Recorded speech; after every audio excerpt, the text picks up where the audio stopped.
Welcome to the STEM Virtual Investor Conference, where we put a spotlight on opportunities from science, technology, engineering, and mathematics. My name is Steve Torso, and I'm the founder and managing director of Wholesale Investor. During the STEM conference, we will provide you with the closest experience to a live event with keynote speakers, panel sessions, live Q&A, breakout sessions, and more than 28 investment opportunities. Today, you'll hear presentations from companies in sectors such as biotech, life science, healthcare, blockchain, fintech, and crypto. Each of these we love. We want to place a spotlight on these because the opportunity over the next decade is exponential, and the innovation has come such a long way over the last 2 decades that it has really set up an incredible opportunity for investors. And our role in doing this is, whether it be via the keynote speakers, whether it be via the companies that are presenting, is to give you a glimpse into what this future looks like, because it will impact every single area of our lives. As a keynote speaker, we have Natasha Rawlings, who's an investment manager at Uniseed. The topic will be investing for a better future. You'll hear 2 panel sessions. One, a STEM founders and investors session, which is called Bridging the Gap. And 2, a STEM Campfire, which is your opportunity to engage with some of the presenters and speakers that have been featured at the event. Now, of course, the way we actually provide engagement is through our event app, Brella. Inside the Brella app, we also provide AI matchmaking to assist you to find relevant opportunities that match the criteria that you're looking for. As I mentioned, we have set up this conference to be in such a way that you can engage as you would in a live event, but obviously in a virtual environment. Now, for the STEM Investor Conference, we want you to enjoy, because for us, we love providing you with insight into what comes next. That is what we are passionate about. That is what we do on a day-to-day basis. And STEM represents that in so many ways. Enjoy the conference.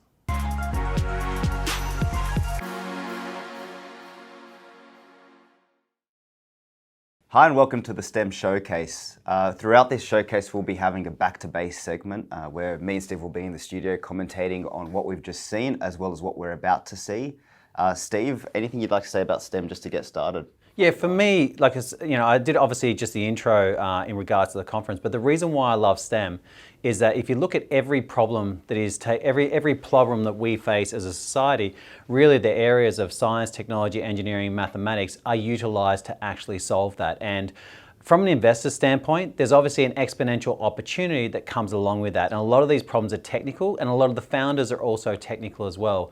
And for us, what we've seen over the years of Wholesale Investor is that there's this fantastic arbitrage between these technical problems being solved and then the investment opportunity that goes along with it. And we've been fortunate enough to build our name with a lot of these, types of businesses, that have effectively solving global problems, and effectively, you said the companies you see, the things that they're looking at, they are global in nature. Yeah, well then, in venture capital as an investor, you look for a company that is solving a severe problem, an imminent problem, yes, and solving it in a way that has a technological defense as well. And STEM has both those components down packed. And it brings us to our first guest, which is Natasha Rawlings. You mentioned the need for commercial viability as well with STEM Ventures. Yes. And Natasha, who is an investment manager at Uniseed, has been commercializing, or specializes in commercializing university research.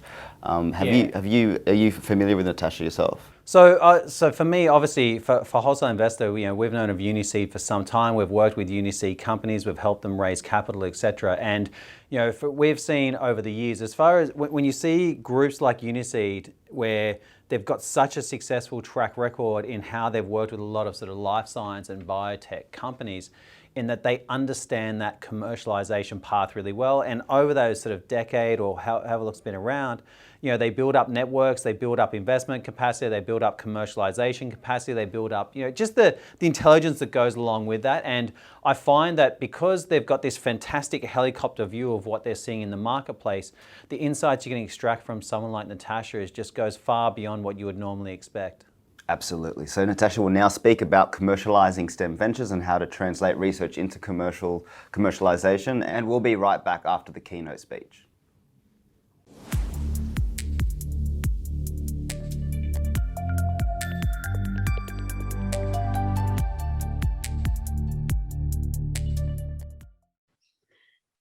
Hi, and welcome to the STEM conference brought to you by Wholesale Investor. Today, I'm going to be talking to you guys about investing for a better future. But you probably already know that if you're presenting at this conference or looking at investing at some of the awesome companies presenting over these next 2 days. And so STEM investment to me is just another word for deep tech investment. And I'm going to be talking a lot more about what's happening in this space here and around the world, and also UniSeed, where I work, and our special way of approaching this space. And by the way, views are my own, so please don't hassle my boss about anything I say today. It's all on me. Okay, so a bit about UniSeed. Well, we invest in research-based technologies and businesses that are going to change the world for the better one day.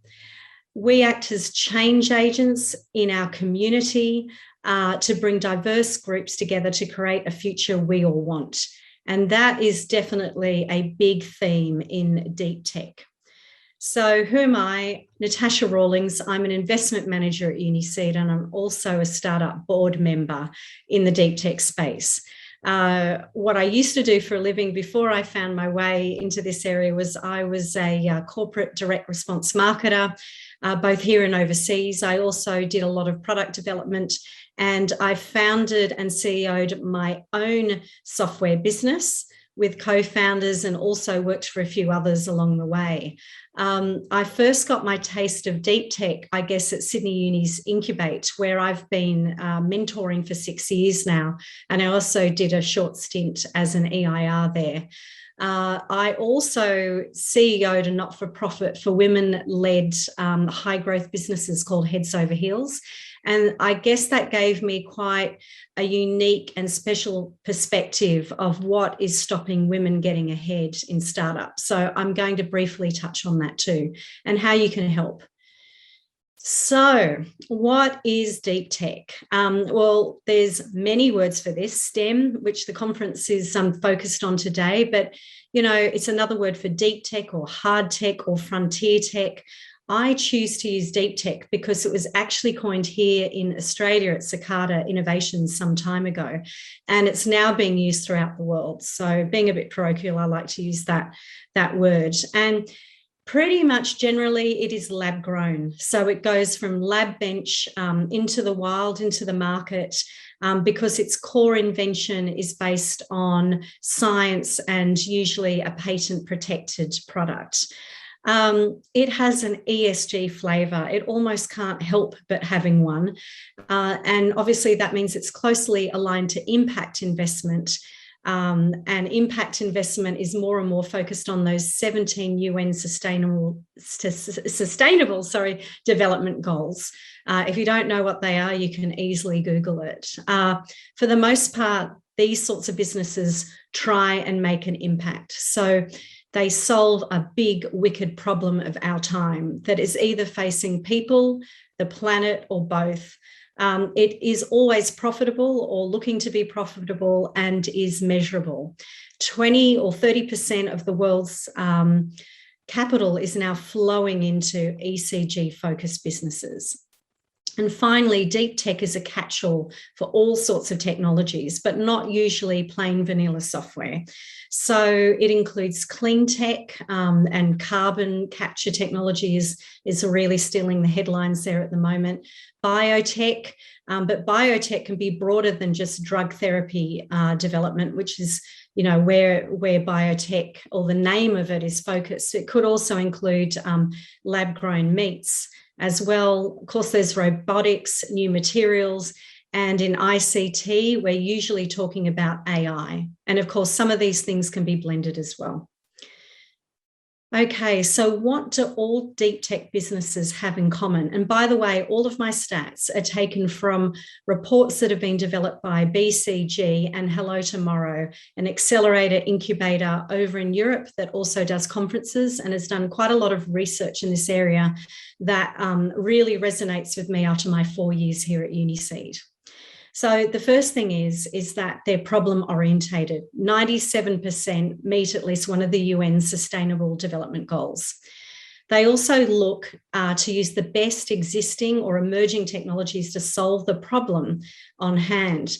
And what's really interesting is that 96% of these businesses actually use 2 or more technologies together.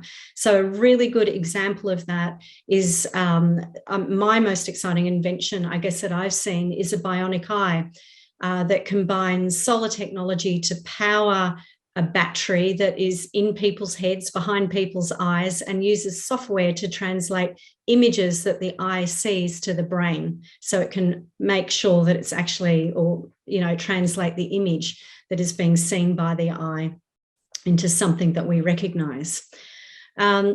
So the big thing about deep tech, of course, is that it affects our real physical world. So it's moved from digital to physical, and about 83% of deep tech has a physical product. And if we're in digital, we're actually talking about AI, ML, or some advanced computation focus. And finally, it really takes advantage of new cross-organizational ecosystems. We're not just talking about startups and investors here. We're moving much broader to universities, to obviously accelerators and incubators, which are in the normal ecosystem, but also large businesses and government. It takes a lot of villages to raise one of these children with lots of different specialties. And they need a lot of large funding from the start as well. Around the world, there's about 1,500 unis that are involved in deep tech. So some trends in deep tech. Well, I'm here to say that there is a path. It might still be a bit of a bush track that you need to get a machete out for, but it is being used, but the path isn't being used enough. It's not a roadway yet. So the first thing to say is that in the last 4 years, investment into this space has grown fourfold. It's grown from about 15 billion in 2016 to 60 billion or more in 2020. But it's still considered a niche investment. And with 1.9 trillion sloshing around at the moment in private equity and VC, you can see that this amount of money is just a small drop in the ocean. Now, of all that money going into deep tech, 75% of it is directed to AI and synthetic biology at the moment. 75% of the pool is also only invested in the USA.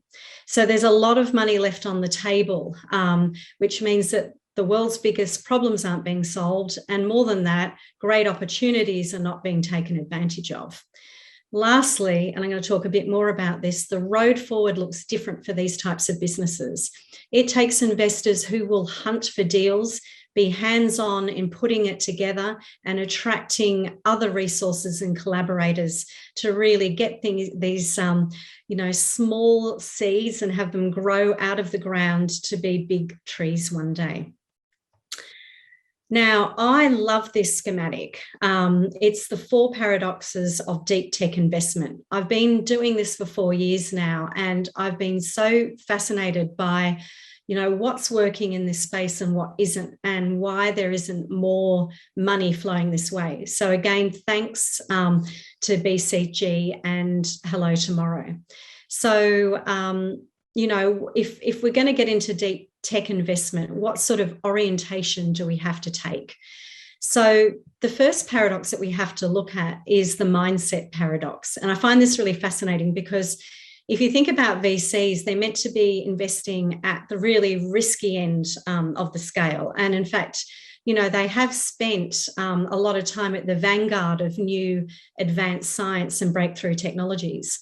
But what's happened over time is that they've all fallen into either ICT or biotech, and they don't feel like they know enough about other areas to start investing in them. And so they don't. And so what we're seeing is that that mindset is stopping the flow of capital going to deep tech businesses.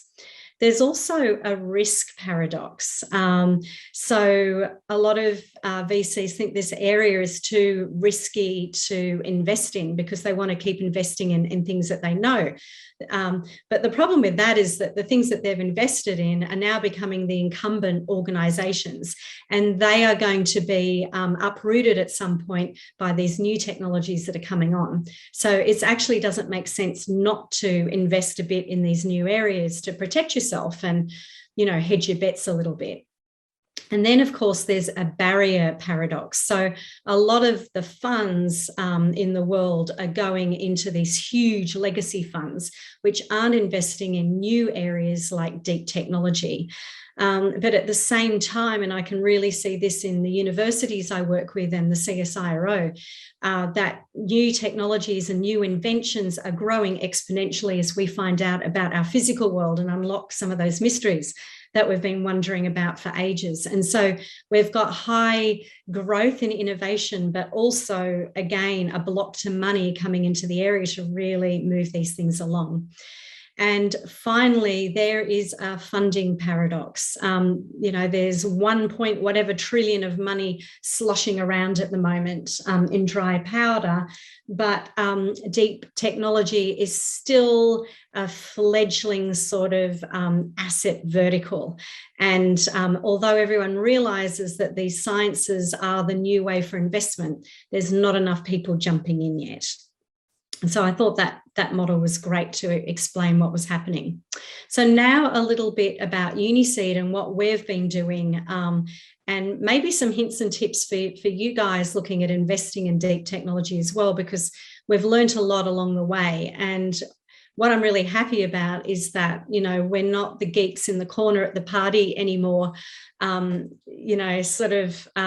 talking to just our own friends, where we're making lots of new ones as well as this asset class becomes more popular. So we were created 21 years ago by universities for universities, and we've had to do things a bit differently because of our why and the special handling that a lot of deep tech early stage businesses need.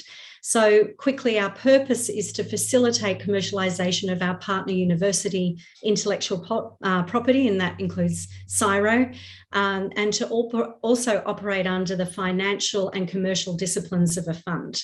So the problem we were set up for to solve was the fact that for inventions to get really free from labs, they need to follow up a commercial path. But there's really hardly any money around for early stage deep tech ventures. And even before money can flow in from the venture community, there's this massive, what they call valley of death. And it's where government funding ends and other investment starts. And we're there really to fill that or build a bridge, I guess, across that valley of death to help more technology get into the world that can make a difference. The other thing, of course, is that most researchers don't know that there is a commercial path to impact. We're here to change the culture and I guess the role models around that. And of course, Australia generally just sucks at translating research out of labs. There's very, very few role models. As I said, we're in the bottom of the OECD countries for being able to do this, although we produce 3% of the world's research, which is kind of nuts considering our population number overall.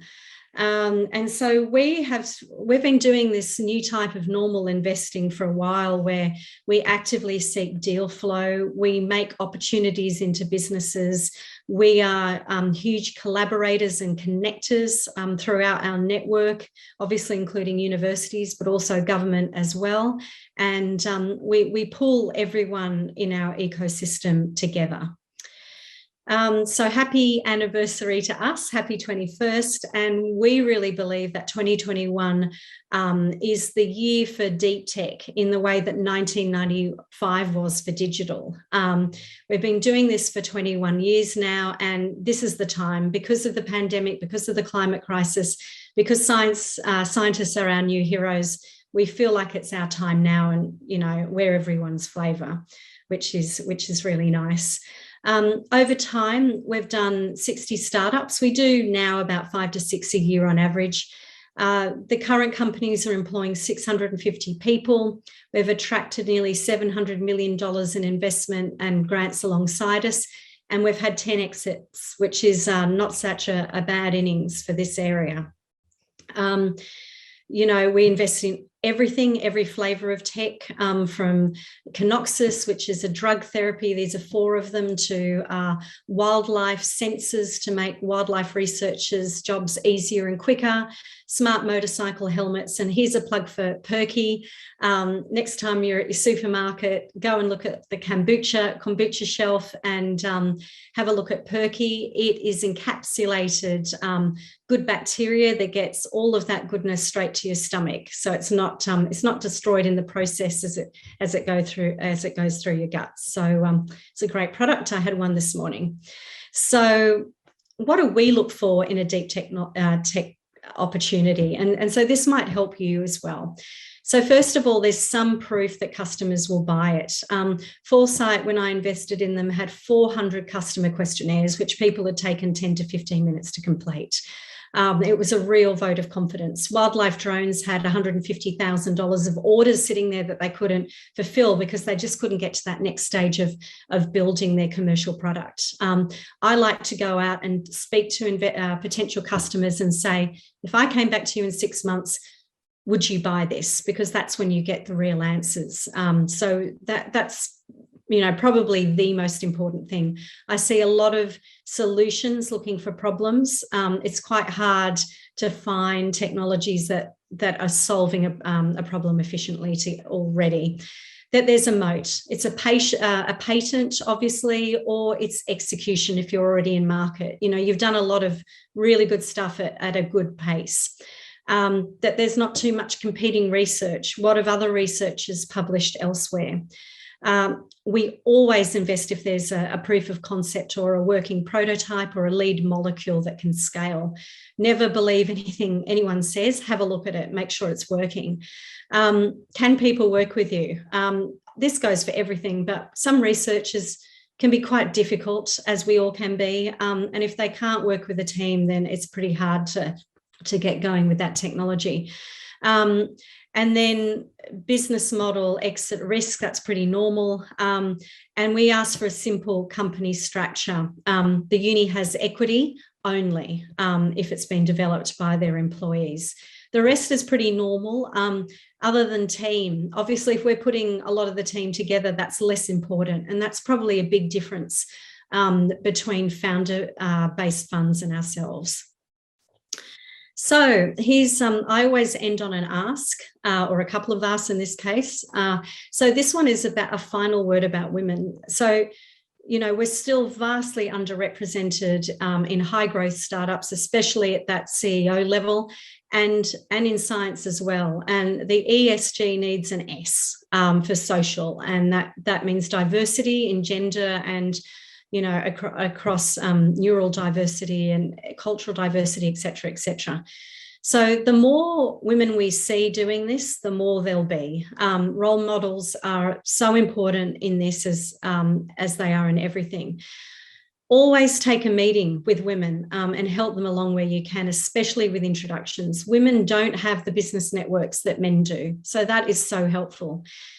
Of course, be aware of your own biases and pattern matching. We all have them, us women too. So just be a little bit more self-aware and think about what's running through your head when you're seeing people talk to you. And, is that a correct perception or not, and why? And also call out lacking behaviour with kindness. We're not going to change things by being confrontational, but just picking things up when they're said in a kind and maybe humorous manner helps everyone. And this is my second ask. Look out for our UniSeed podcast, which is coming out in December. It's going to be looking to answer why Australia is not commercialising research more successfully and why it's so important for our future economy and the world's happiness.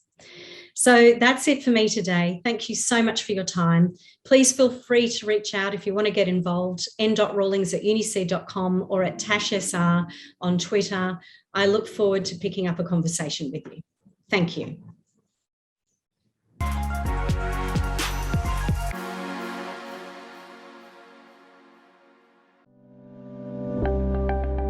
While companies' access to investors has improved, individual investors continue to struggle with access to the strongest, fastest growing companies within our region. What makes LitiCapital unique is our commitment to make a difference in this ecosystem, to find the gaps where we can bring our expertise and know-how in order to assist investors and make an impact in their investment management process.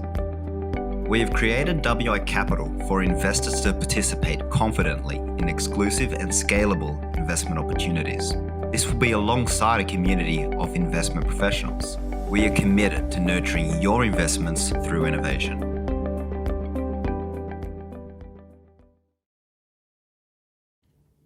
Some real genuine insights by Natasha there, and a big feature of this conference is the fact that you can reach out to all the speakers and panelists and founders via Brella. So if you do want to engage with Natasha, you have the option to book that one-on-one meeting inside the Brella platform. Now, we're up to our first slot of presentations, and the first slot is under the segments of biotech, medtech, life sciences, healthcare, wellness, and Australia has over 161 life science companies alone listed on the ASX, which is a great indication as to where the potential for exits lie. And at the moment, the approximate value of the sector on these companies on the ASX is $170 billion. So we have a variety of them coming up. And what's been your experience with these sort of companies in the wholesale investor ecosystem over the last 12 years? So I think life science and biotech is a bit of a bug that you get a hold in your systems. For us, our first experiences with life sciences goes back to Biotics, and we worked with them in 2009, and at that time they were very much sort of unknown. And we've watched them go to become one of the largest sort of private, sort of public unlisted companies in Australia. And wholesale investors' history, and for me, that's when I got fascinated by what was happening in the Australian life science space. And for a very, very long time, it's been well known that there's a big, and going back to that value arbitrage, in that Australian life science valuations are very low compared to a lot of their international counterparts. And that's represented an incredible opportunity for Australian investors actually in this space. And we've seen that with companies and said clients like ours with Imugene. Imugene is a perfect example. I remember working with Leslie and Paul Hopper back when it was at 0.007 cents or something like that, or 0.01 cent. Now when we see them at a $2.5 billion market cap, and and basically in a sort of 4 to 5 year time, it gives you some sort of perspective as far as the opportunity that as life science companies and biotech companies go through their different stages. We've also seen some incredible companies like 4D Medical, who we were privileged to work with during their seed stage. We've now watched them go on to not only list on the ASX, but to start to commercialize, once again on a global basis. So I said for Australian Vet, this has been this space sits in my heart. It's one of my favorite spaces to work with. From our investor database, every time we do investor surveys, the life science healthcare has been typically our top sectors. And today, some of the companies participating, as I said, one of them I mentioned about Paul Hopper and Imugene, said in the lineup for today, he's also part of one of the companies that's going to be presenting actually at our ASX event coming up. And I said, when we look at this space, I said this space does take time. It does involve patient capital, but the outside opportunities or the outweighted sort of returns that investors can experience in this is the reason why it's so attractive to Australian investors. And when the time's invested into R&D and they're establishing that economic moat, because with each minute and hour and month and year of R&D, you are a stream ahead of your competitor, especially if you're solving a very novel problem as well. So I'm very excited with these. I think we've got we've got 7 companies coming up, 7 investment opportunities coming up in this sector, each with unique offerings and value propositions. And I just want to bring attention to Novapep, who we've been working with for quite a few years. You know, Jay's a very, very experienced CEO and founder and also advisor in this space, in actually taking innovations out of universities and then going commercializing them. And what you find is typically the CEOs and the founders of these companies, they do have strong experience in this space. Like, this is often not their first rodeo. So, so when you look at the teams behind these companies, they really do go to represent what the potential for these opportunities are. Absolutely. So we'll let them present. We'll sit back and watch with you guys, and we'll check back with you right after this series of presentations.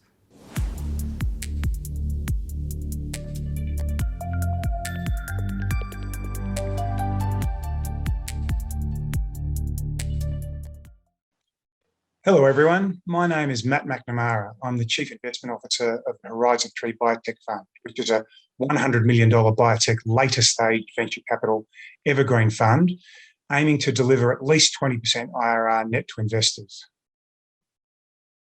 And the important notice highlighting this fund, it's for sophisticated investors only. We are an experienced group of biotech investment executives with the purpose of improving lives globally. To qualify as an attractive investment prospect for the fund, portfolio companies need to be relevant to the markets in North America, Europe, and Asia. The technology cannot be a fast follower or a Me Too product, and it needs to be a leading edge technology delivering a biotech breakthrough. The biotech sector is booming, particularly since the pandemic. We at Horizon 3 Biotech are seeking to deliver unicorns from our portfolio of 10 biotech companies. The S&P Biotech Select Index has doubled the S&P 500 over the last 10 years. The biotech sector is being driven by macro and industry tailwinds, such as aging population and demand for growth by acquisition. In addition, 3 of the most populated countries, Indonesia, China, and India, are forecast to grow 200% plus over a 14-year period. The biotech sector is no stranger to delivering unicorns. In fact, later, when discussing my track record, I will highlight 3 biotech companies that I have invested in that have gone from sub 100 million valuation to greater than 1 billion. Further evidence that the biotech sector is going from strength to strength, venture capital funding has significantly increased year on year, as has the number of deals and biotech IPO funding raises, all resulting in the biotech sector representing almost 8% of global VC investment, which helps explain the successful first year that the Horizon 3 Biotech Fund has had. $88 million of funds committed, the average investment into the fund being $1.8 million. However, the minimum required is only $50,000. The Horizon team has reviewed over 100 biotech investments in the last quarter, made 4 investments this year, and deployed $8 million. Our team's definition of biotech is the cutting edge of human healthcare products, drugs, devices, diagnostics, and digital products, not service companies like hospitals, pathology, or aged care. Our investment strategy is to de-risk our portfolio companies, be high conviction active investors, typically on the boards of our private portfolio companies, with global deal flow from our internationally networked team. Normally, biotech investing is long-term and very risky. We will invest in a diversified group of 10 later stage companies that, after a thorough due diligence process, we are confident are de-risked and can deliver a 1x return per annum of our investment over a 3 to 5 year period. Our differentiated approach to biotech investing can be summarised as follows. Firstly, we reduce the risk in biotech investing by avoiding early stage startups and only selecting companies with development runs on the board. Traditional biotech VC investing takes up to 10 years to reach an exit. Later stage biotech investing is more akin to PE. We call it growth equity investing, where we only invest in companies that have progressed significantly. Secondly, we reduce the risk in biotech investing by only choosing investments that have 1 or 2 valuation inflection milestones to achieve in a 2 to 3 year timeframe. That will then be attractive acquisitions for a trade sale and or on-market exits. The reduced number of milestones required to attract an exit reduces the timeframe the investment is held and provides our investors liquidity events via exits on a rolling basis. Thirdly, by investing in later stage public and private global companies, we increase the number of successful portfolio investments compared with traditional local venture capital investing.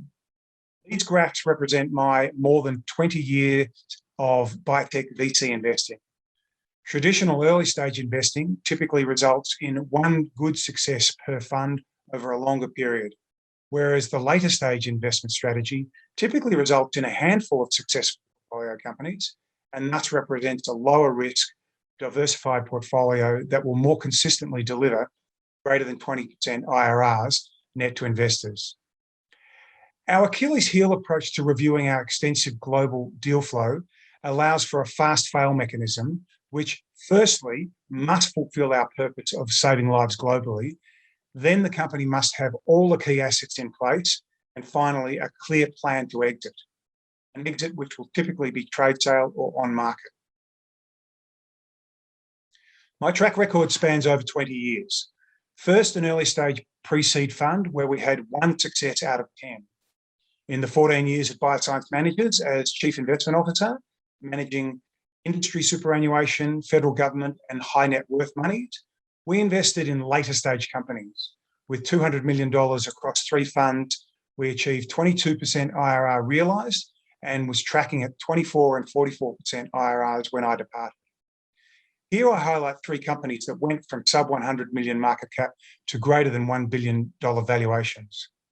Heartware, a left ventricular heart pump, Vita Medical, which will be familiar to many of you, spray on skin for burns and wounds, and Saluda Medical, a spinal cord stimulator with a proprietary closed-loop feedback mechanism.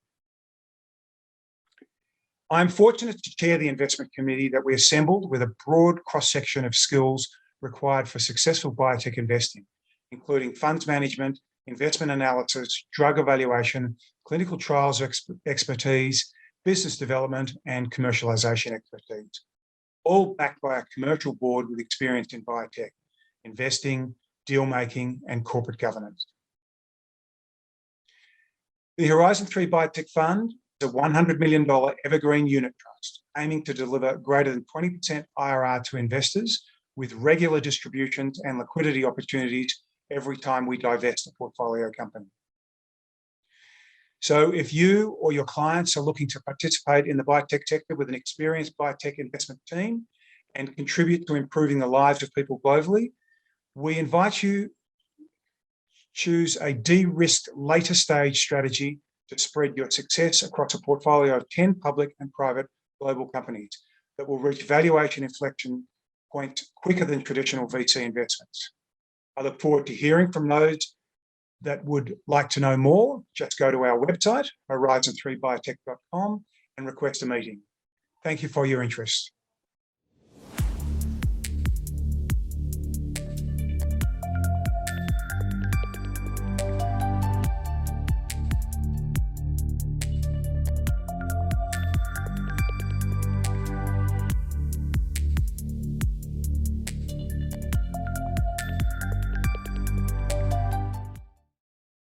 Welcome.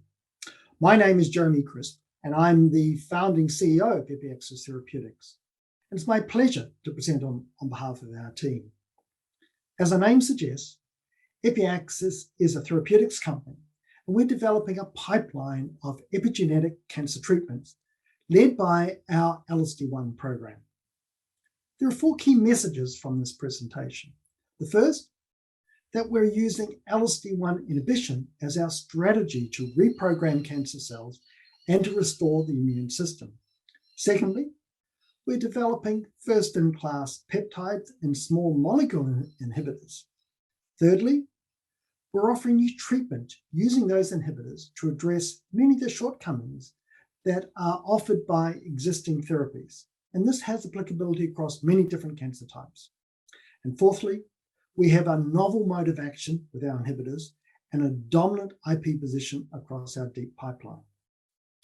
At EpiAxis, we believe that reprogramming cancer cells offers a new therapeutic approach in cancer management.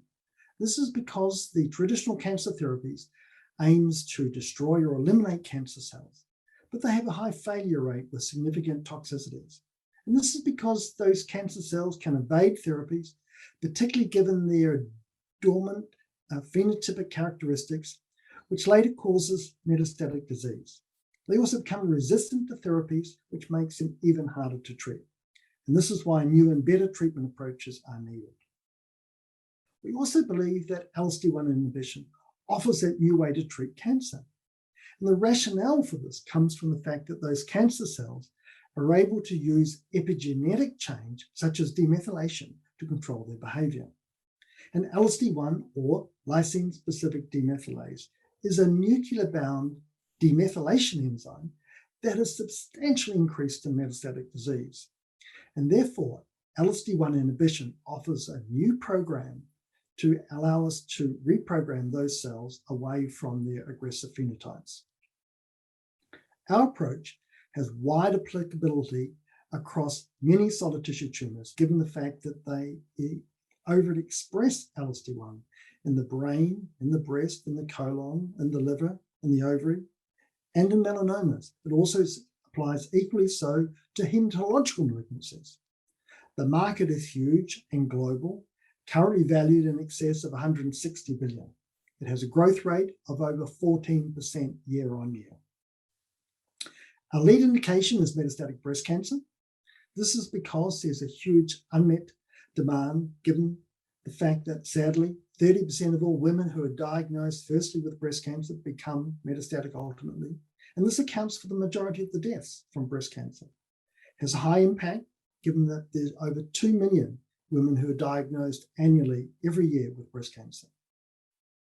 We have extensive data supporting this thesis that LSD1 inhibition can consistently target these dormant cancer cells and lead to the reinvigoration of immune cells. This is from work from our cell lines in mice studies and in our clinical programs, including our pivotal phase 1 study. In that study, which was directed at metastatic breast cancer, we used phenosine sulfate as our surrogate LSD1 inhibitor in combination with standard of care Abraxane, which, as you can see on that graph, dramatically and significantly so reduced nuclear LSD1 down from 100% down to 20% in the higher dose of 60 milligrams of phenosine over the clinic visits. And this was a period of 85 days. At the same time, this dramatically changed and removed the aggressive phenotypes from those circulating tumor cells. We also have an extensive pipeline led by our LSD1 program, but supported by an earlier stage PKC theta program and a pan-demethylase, giving us coverage across a number of solid tissue and hematological malignancies. We have very strong intellectual property, including the pivotal US patent for the use of all LSD1 inhibitors in combination with chemotherapy or radiotherapy or immunotherapy or with surgery. All the IP is owned by EpiAxis. This covers both composition of matter and methods of use. We have 11 families in total, 9 of which now are granted, and we've been prosecuting globally in 8 jurisdictions. Supporting us is an extensive management team and advisors. Our advisors are both domestically based and international, with exceptional domain expertise behind them. Also, we have a highly experienced board led by our chair, Dr. David Fuller, supported by 3 international board members and Professor Pamela Munster, Dr. Kia Larcono, and Dr. Jeanette Wood. I myself are based in Sydney with our chair and Rob McGuinness, with Nick McNaughton and Branhoff based in Canberra. We have a strong network of external advisors both in a professional capacity and in a preclinical capacity. I'd like to share with you our roadmap, which commenced in 2015 with the incorporation of EpiAxis Therapeutics, through to 2017 when we enrolled our first patient in our pioneering proof of concept study. This was concluded in 2019. The last couple of years have been very much focused on our small molecule and peptide programs, looking for lead optimization, capital raising commencing at the end of this year. Those funds will be used to support our IND enabling programs, with a phase 1 program planned for 2023 to coincide with an IPO. In summary, we have a pipeline of epigenetic assets targeting oncology, led by our focus on LSD1. And of course, LSD1 inhibition, we believe, allows us to reprogram these cancer cells and drive immune reinvigoration. We're developing first-in-class assets, both peptides and small molecules. And we're offering new treatments from those inhibitors to address many of the shortcomings from the existing therapies across many tumor types. We have a novel mode of action with our inhibitors, dominant IP across our deep pipeline. And of course, we have an experienced team with very deep domain expertise supporting us on this journey. So thank you very much for your interest in EpiAxis Therapeutics, and we very much respect and look forward to hearing from you. Thank you.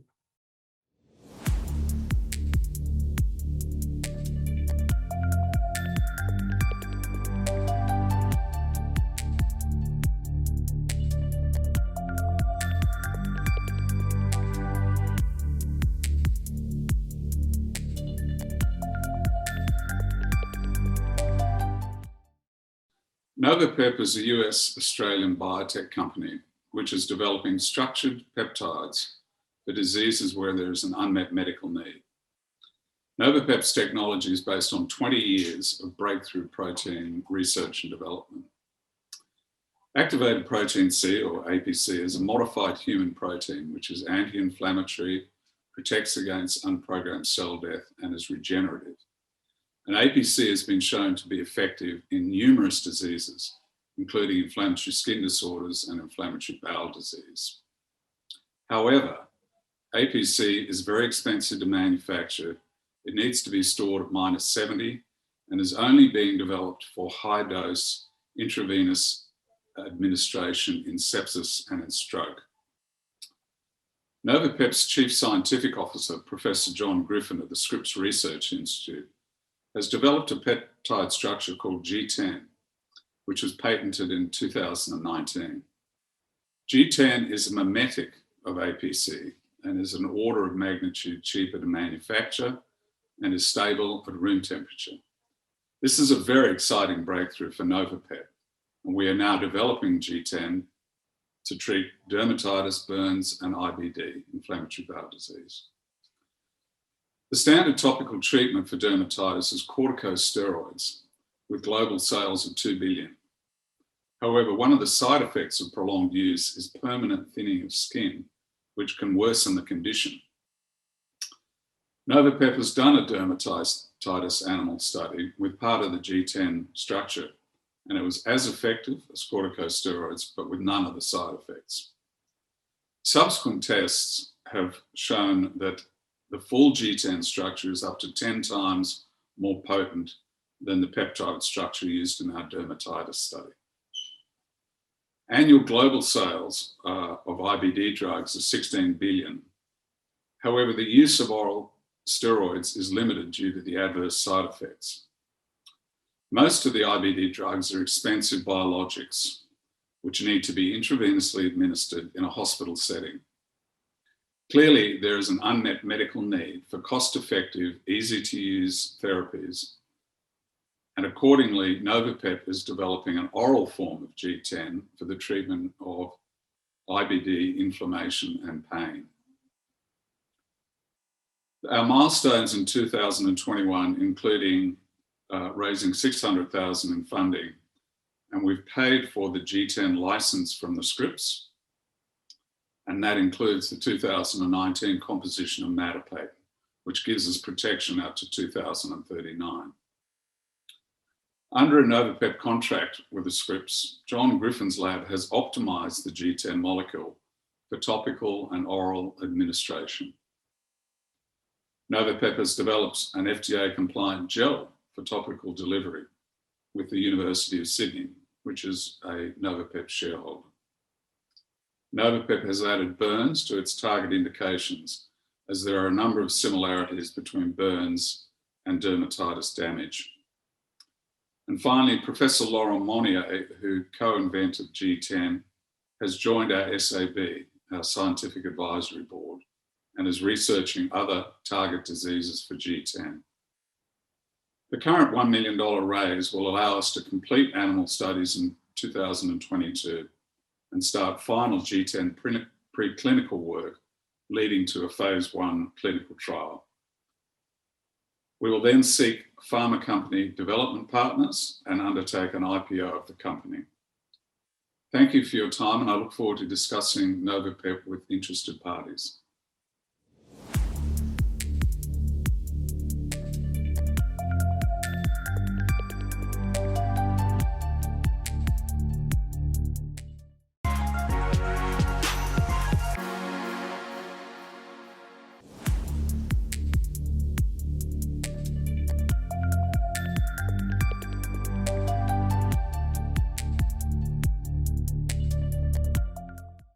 Welcome. My name is Paul Tan. I'm the founder and CEO of NZeno Limited. I'm here to tell you of a new business opportunity with medical grade pigs developing gene-edited pig kidneys that will significantly improve the lives of people with kidney failure.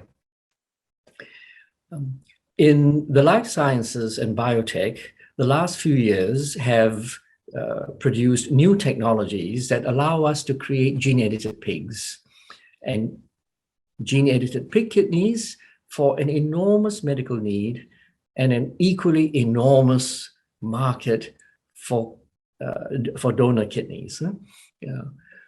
As a company, we now have a herd of medical grade pigs. We are now in the R&D phase of gene editing with professionals in industry to develop pigs compatible for human transplantation. And we're seeking the first tranche of $3.5 million US to get us there. The problem is very well described by The Economist. Kidney failure is a huge medical problem. But at the same time, there is a chronic lack of suitable donor kidneys. In the US, for example, there are 500,000 people who are on kidney dialysis just to remain alive. And there are only 20,000 kidney transplants done a year. And the same problem occurs in Europe. And in China, the problem is escalating rapidly. The solution is to use pig kidneys because pig kidneys function similar to human kidneys, and they provide a sustainable source. And we have a unique herd of pigs that are free of viruses and infectious agents, ideal for this purpose. But pigs do need to be gene edited to overcome the immune rejection.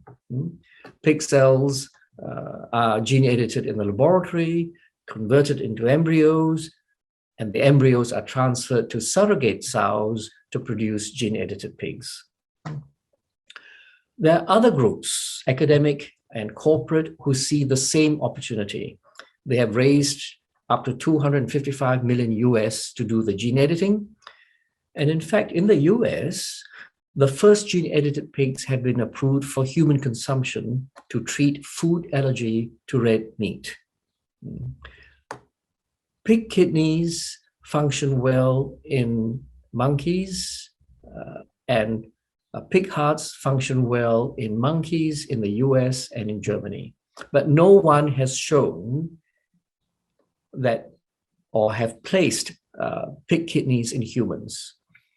We're in this field, and our advantage lies in having biosecure New Zealand pigs that naturally do not have retrovirus genes and hence do not need to be edited for retroviral genes. They have a safety record in humans that no other herd has because they have been used in human clinical trials. As executives, we have previously developed pig cell therapy to first-in-human studies. New Zealand is a special regulatory environment in having previously approved pig cell therapy in human clinical trials.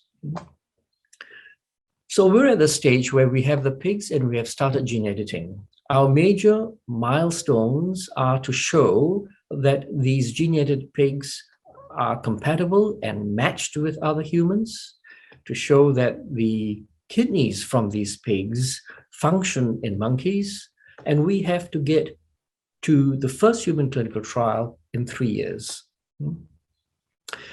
The value of the business lies in having these gene-edited pigs and the clinical data, which will then allow us to license medical-grade pigs or specific organs such as kidneys, heart, or lungs. It will certainly generate conditions for an IPO and the sale of a company. Gene-edited pig kidneys are valuable. Our first financial projections show a return of $37 million US for the first upscale, modest pig facility. And if we were to scale this up 10 times, that will only meet about a quarter of the current wait list for kidney transplants in the US. That is how big the demand is, and there will still be people waiting for kidney transplants. As an executive team, our board has many years' experience as executives and board members on life science companies, startup companies, as well as growth companies.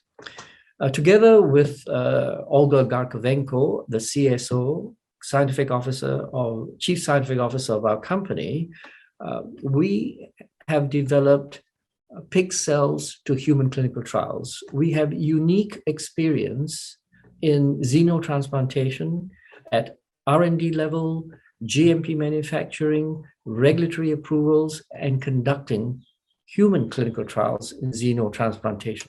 Over the years, we have identified experts in the field of xenotransplantation. In New Zealand, we work with Ag Research, who are experts in the field of large animal gene editing. We have colleagues in Germany who are world leaders in developing pig hearts transplants in baboons.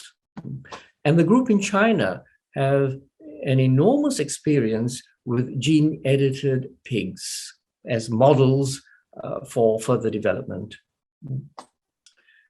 As a company, we have invested $2.5 million US to get to this stage. We will need $10 million US to complete clinical studies.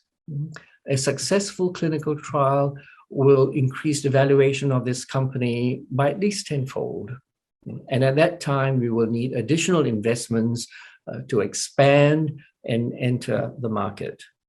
But for today, the offer is to raise $3.5 million US. $3.5 million US will allow us to complete gene editing and obtain gene-edited pigs.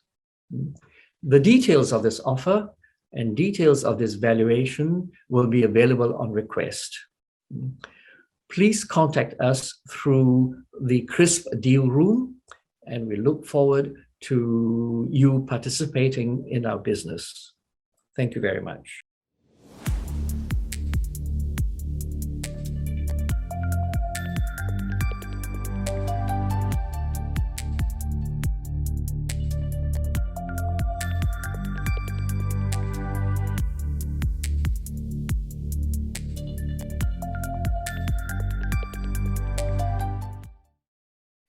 Hi, my name is Ina Bergstaller.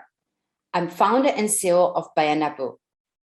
We connect experts in health and life sciences with professionals seeking meaningful answers and collaboration instantly. Being in the industry for more than 15 years, me and my colleagues I still experience the same problem. We have to go through multiple sources to share information, learn, and collaborate. And we're still left connecting the dots. There is a smarter way to learn and collaborate. Bionabu connects experts from around the world to unlock their potential by virtually meet, learn, collaborate, and share knowledge. And this is all in one place. How does it work? An ecosystem, a community that curated and personalized. And it's also fun and engaging. We're early, but our fans and experts love Bionabu. They actively provide feedback and help build the Bionabu. Trusted brands are signing to be on the platform. This is a great proof, right? Our core experts are the health tech incubators who are signing to be on our platform. Bionabu connects tight community of professionals where incentives on both parts are highly incentivized. Tectonical behavioral shifts are already taking place, and COVID-19 proved us how important it is to timely collaborate and share information. So creating a new category that encompasses the best peer-to-peer learning, freelancer platform, masterclasses, all roll into one. Our business model is scalable, freemium model with multiple revenue sources, including recurring revenue. There are fees on the platforms for consulting jobs, advertising, and subscription packages. We're going after massive addressable market of 12 billion. And this doesn't even include expansion on other industry and proprietary content, including video. Our growth playbook is hard to replicate because it's built by domain experts. Partnership, community engagement, online marketing. This is our strategy. So achieving 36 million in year 5 with 50,000 users at the low CAC is our projection. Our well-balanced team includes industry experts in healthcare and technology, including leaders in the industry with lots of years of experience. So we're seeking for 400,000 pre-seed to expand our technology development, hire key roles, and hire more people in sales and marketing. There are 6 reasons to invest in Bionabu. First, to market with innovative open knowledge platform, massive addressable market with expansion opportunity, network effect, scalable model with multiple revenue sources, and leadership team. And all this for build for purpose solution to better serve our patient. Please get in touch. We would love to hear from you. Thank you.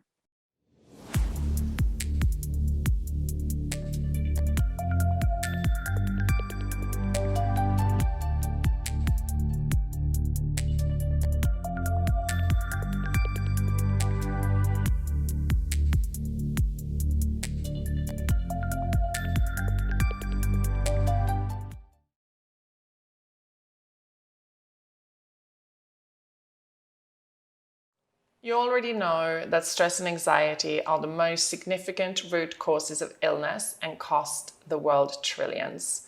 The holy grail is to alleviate the corrosive effects of stress without medication or dependency on talking therapies. Certainly, meditation is very effective if conducted expertly, but only a tiny percentage of us apparently are able to establish regular meditation practice. Eminent physicians have found that the silver bullet to stress resilience and alleviation is what is referred to as good vagal nerve tone. From now on, I'm sure you'll hear a lot about the vagus nerve, that's VAGUS, and that might even change your life. So far, this has only been possible using expensive equipment and in specialist clinics like the Cushnack practice or the Mayo Clinic or the New Medicine Group. What you'll hear about now is a much needed disruptor and problem solver for the world of stress. I'm Anna Gudmundsson, the co-founder and CEO of Biotechnology, which is the maker of Sensate. My background is all in tech at every stage from startup to multinational, including turnaround CEO and leading development of pivotal marketing technologies.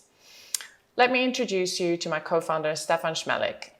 He founded the biggest integrated health group in the UK in Holly Street, which is like the Wall Street of top medical specialists in the UK. He's a physician with 30 years of clinical experience working with tens of thousands of patients with stress and trauma-related conditions. In other words, Stefan is the real deal. Stefan, please tell us about Sensate.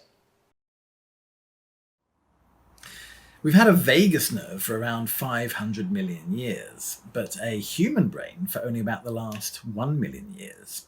So our primitive vagus is infinitely more deeply hardwired into our threat response than our human brain. Put simply, the vagus nerve controls the stress response. We know that good vagal nerve tone is the single biggest contributor to recovery and ongoing well-being of patients suffering from the overwhelming effects of stress and anxiety. My challenge was to find a non-invasive, consumer-friendly way of improving vagal nerve tone that can reach the hundreds of millions of people who need it versus the few affluent people who can come to our clinic. This is how it works. You recline and you place the Sensate on your chest, on the sternum. You choose a session from the app, headphones on, you sit back, and you allow the Sensate to do its work. The Sensate device emits infrasonic vibration synchronized with sound and frequencies to your ears.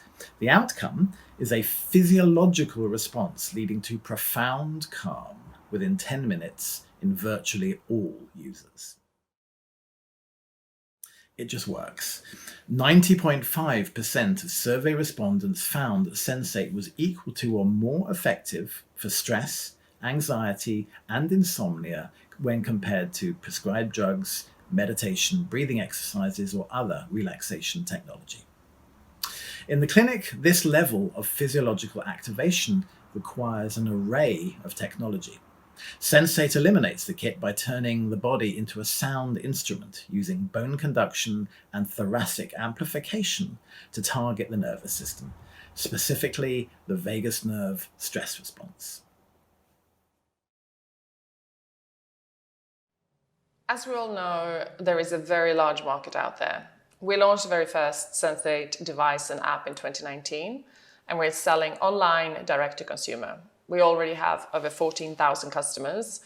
Our cash efficiency means that we've got this far on only $1.5 million. The next stage is to introduce a premium subscription and transition the full offering towards a subscription-based business model by Q2 next year.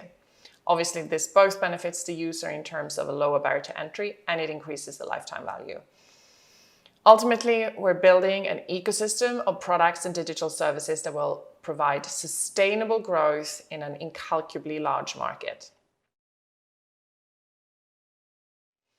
We're on track for $4.2 million in revenue this year, and our current raise will help hit those targets.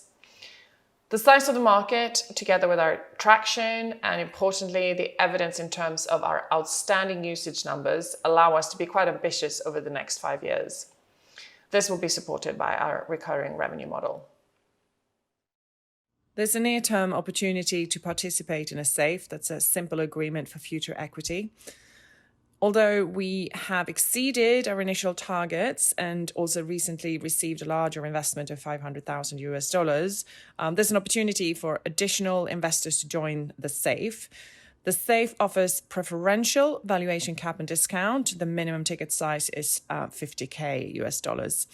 Both of our VCs, so 10 Ventures and Unlock Venture Partners, are participating, which also offers some additional comfort in terms of DD.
Are you or someone you know continually losing, misplacing, or forgetting your glasses and you can't read your smartphone?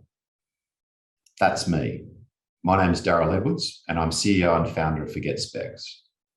I'm farsighted, which means I can't read without glasses.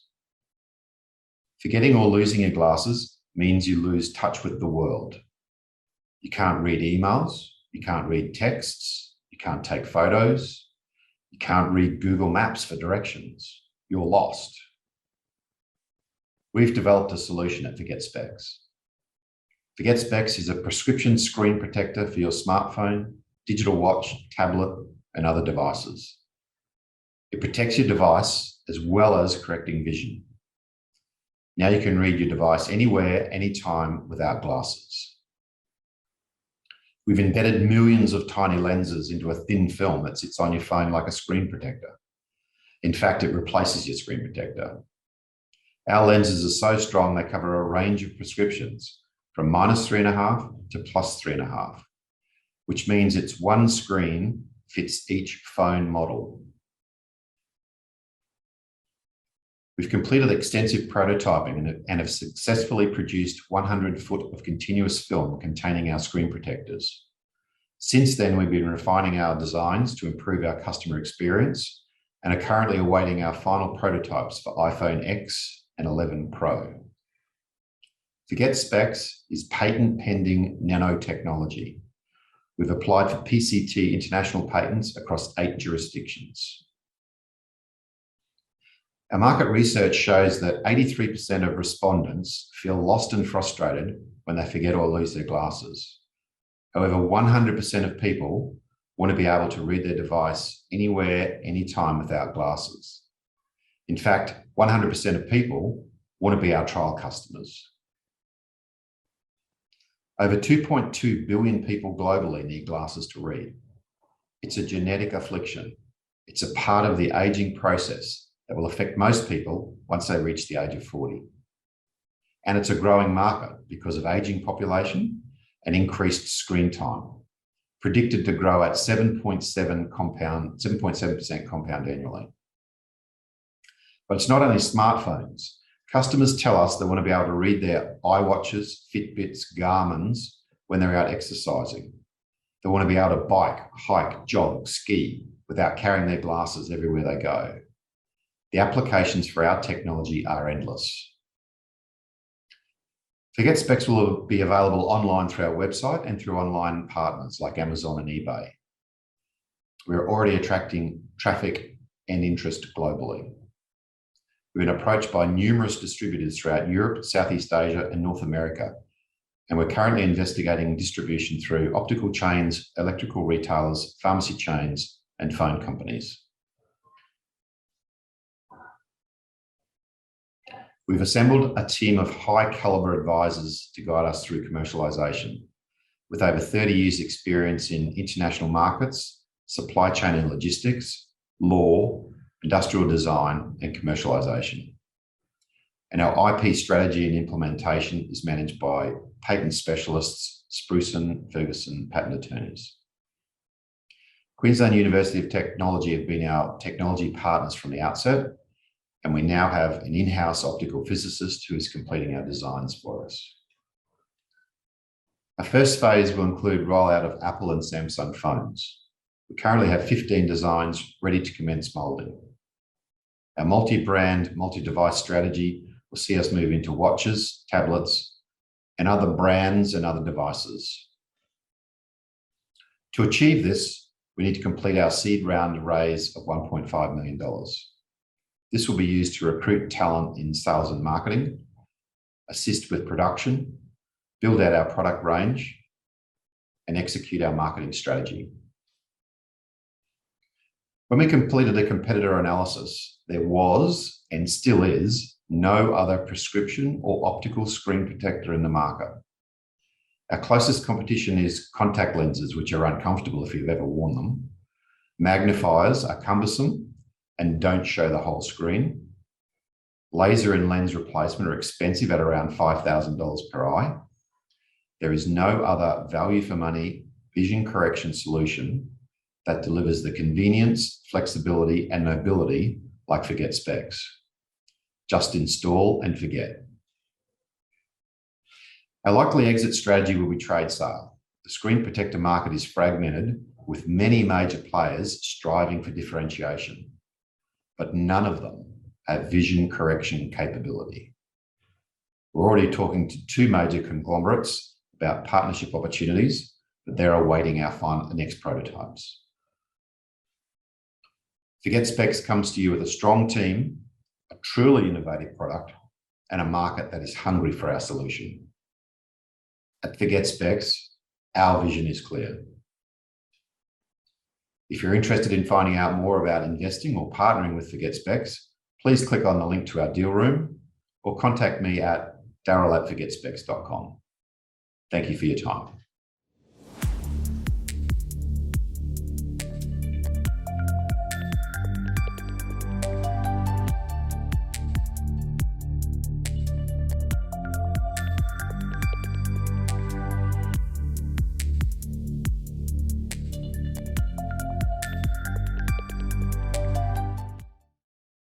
Hi, I'm Carol Armitage. I'm the founder of 18-Hour Ultra Dark Chocolate Company. We are a dark chocolate company that is designed to revolutionize the way that everyone looks after their mental health and well-being, predominantly through hot chocolate. But we also make training bars as well for the fitness side of things. We're looking at raising 513k investment. We've also received 2 Great Taste Awards, been featured in Forbes for healthy snacks and drinks. We have also been a finalist for the Great British Food Awards and won Women's Product Awards for healthy snacks and healthy drinks for the last couple of years. So of the 513k that we're looking to raise, 113 of that has already been raised through an investment, Kickstarter, and a separate loan. We have been going for the last year, excuse me, and we've done some amazing partnerships and collaborations so far. We've built up quite a nice little ambassador list full of Team GB, Olympians, world record holders. Now, these people are very keen on what they put in their bodies, so it has to be the right quality, so to promote their fitness lifestyle and mental health. So they are huge advocates of 18-Hour Ultra because for them it really helps boost their mindset. It calms them before they're about to do a big race, but it also helps with their recovery. And then we've also done some amazing collaborations with Virgin Atlantic, Strava, British Red Cross, and Blurt It Out, which is a mental health foundation as well. The reason why 18-Hour Ultra was set up in the first place is because there is a huge global idea that chocolate in general is really bad for us across the board. It's a guilty treat, it's a pleasure, it's an indulgence, it's something that you would have on an ad hoc basis. And if you did have it, you would have to do something in return to burn it off. Usually it's perpetuated from what you see on TV and on the screens. But a lot of the time, the chocolate is either too sugary or has too many unnecessary ingredients. It makes you feel sluggish. And the part of the problem with having dark chocolate, which everybody knows is good for us, is the fact that it's too bitter.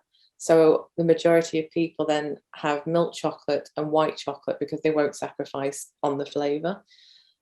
Now, 18-Hour Ultra is different in the sense of it is an 80% dark chocolate, but we've removed the bitterness due to the way that we've combined the cacao plantations together. It's naturally low in bitterness flavour, so it's rich, smooth, dark, creamy, and we make it into hot chocolate or training bars. It's a premium quality chocolate, so there's very little ingredients in it. All you're getting is just the nutritional benefits from the cacao.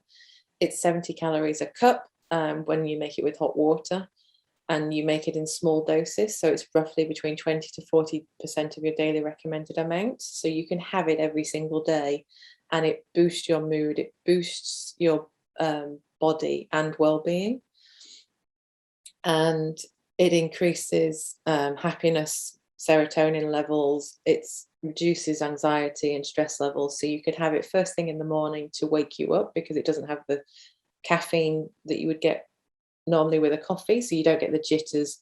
It brings clarity and focus to mind. Or you could have it in the evening or in the afternoon and carve out some time so you can reset your mind and soothe your soul.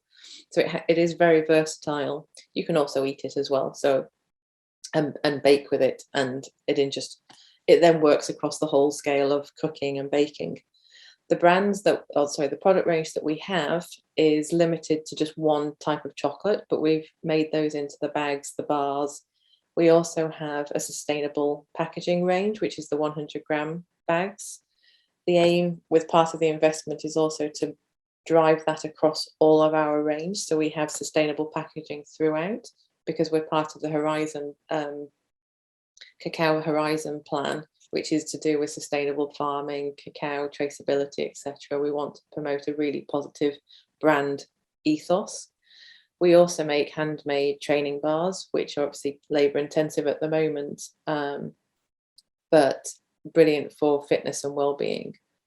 The competition that we're working against are the mainstream Cadbury's Galaxy options, which are the lower end of quality of chocolate and pricing range. And then we move across to the Hotel Chocolat, Love Cocoa. The main side of the competition, though, is all focused around indulgence, guilty treat, pleasure, etc. Whereas 80 Noir Ultra has firmly planted its feet within the well-being and dark chocolate niche, which that market, especially through the pandemic, with mental health increasing from 1 in 6 people to 1 in 4, finding alternative ways to improve your mental health and just giving ourselves a bit of peace and calm is a huge necessity. So which is why 80 Noir Ultra is perfect. And so with the market being 1.5 trillion for well-being and dark chocolate being 52.4, we're looking to absorb 30% of that market in the next 10 years. Now, as I said, with the pandemic, online shopping has increased by 46%. So we do a lot of online shopping, and we're looking to grow into sort of wholesales. So hotels, farm shops, British Airways, Virgin Atlantic, etc. So we can go more global and spread the word far and wide. The team that we have at the moment is predominantly just myself and a virtual assistant, and the majority of the work is outsourced. So the graphics, the packaging, the marketing side of things is all outsourced. With the investment that we're looking to bring in, as I said before, 50k of that has been secured. We're looking to raise 400k with an equity share of up to 25%. If it's UK based, then it would have the EIS assurance, and then we've got a pre-money valuation of 1.35. Now that money is designed to bring about a huge change to the company. So it goes from small business to onto the next platform. We would be looking at putting a lot of the money into marketing, PR and sales to increase the audience range and the brand awareness, to make it focusing on UK to begin with, but then going more to Europe and to worldwide. And then obviously making sure that we can have strategic partnerships to move the production from the house into a warehouse unit, but working with partnerships at the moment so we can get the shipping, fulfilling the packing all in one place. And then looking at increasing the product range so we can have more versatility and more scope, so we can increase the sales that way. So thank you very much for listening.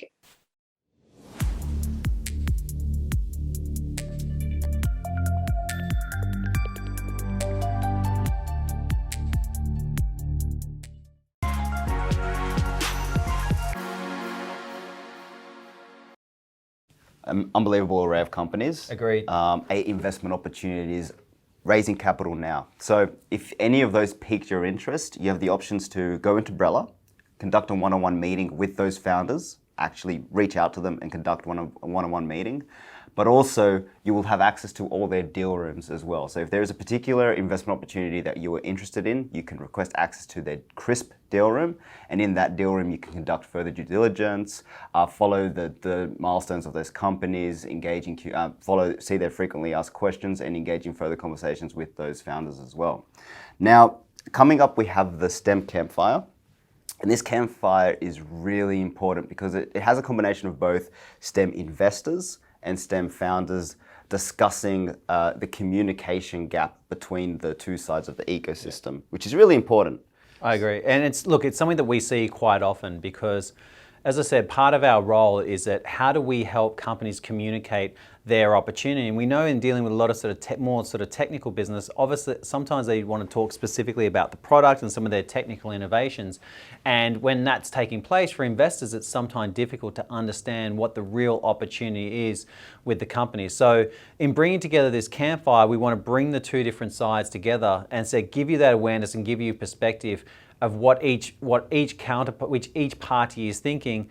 And then that way, I said, for me, it's always about how do you form your own thesis and how do you form your own understanding of how you want to approach investments. Absolutely. So we've got, I think it's Main Sequence Ventures, which is the leading deep tech VC in Australia. We have two commercialization experts as well. And we have Scott Graham from Rex Energy, which is actually a client of Wholesale Investor as well. So enjoy the campfire. And again, each of these panelists will be contactable via Brella. That's part of the event function. And we'll see you right after.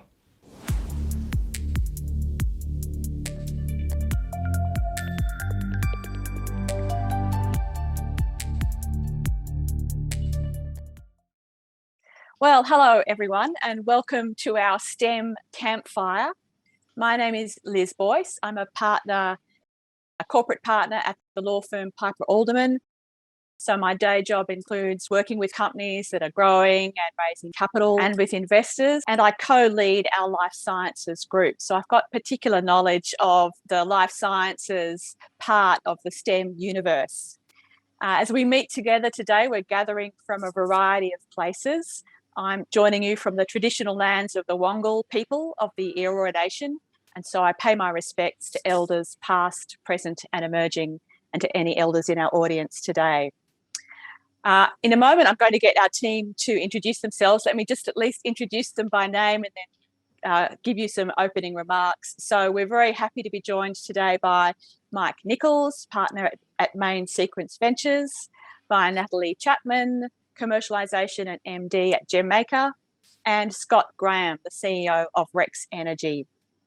So we're gathering around a STEM campfire today. So by STEM, we're talking about science, technology, engineering, maths.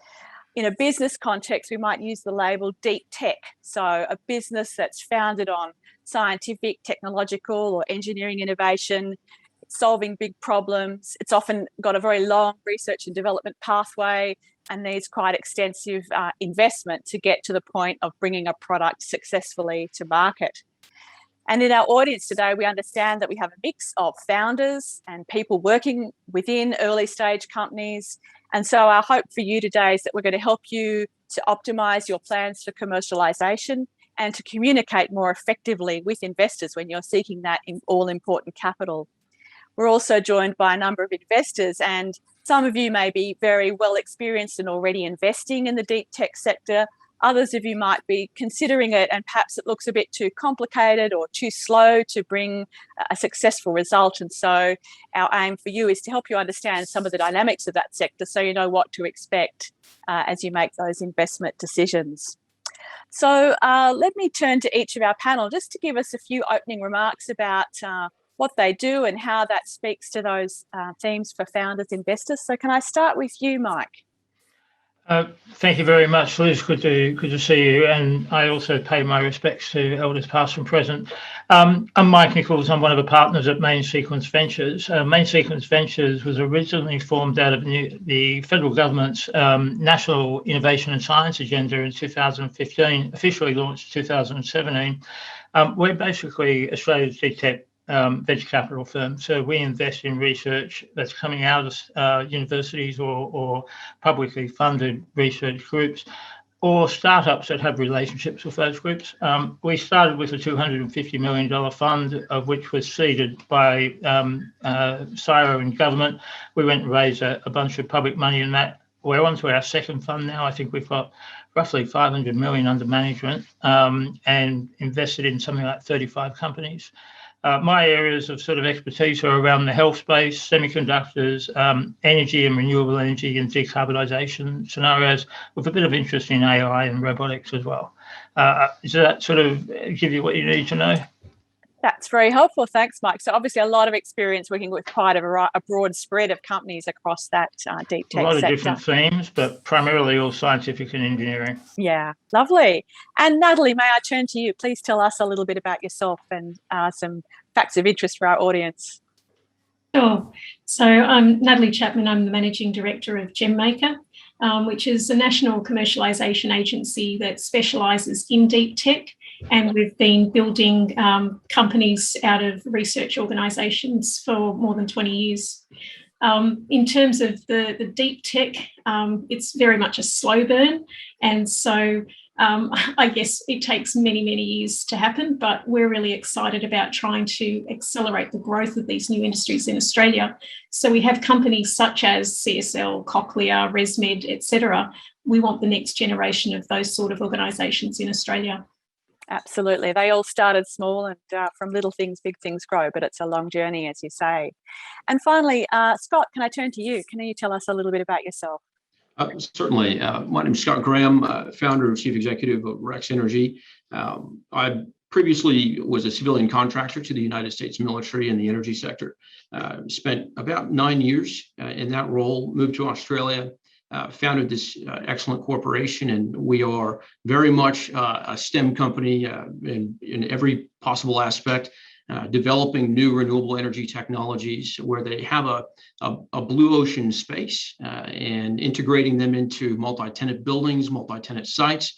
What we're trying to do here is essentially develop 24-hour renewable energy power plants for people in multi-tenant buildings. And we take our investors and our suppliers on that journey with us, and it's a very exciting process. So that's a little bit about who I am, what I'm up to. Thank you very much. So it's interesting to note that there's the many different ways in which someone might start out at an early stage deep tech company. It could come out of a research institute. It could come from being an established player in industry, then branching out, seeing a gap, a bit of blue ocean.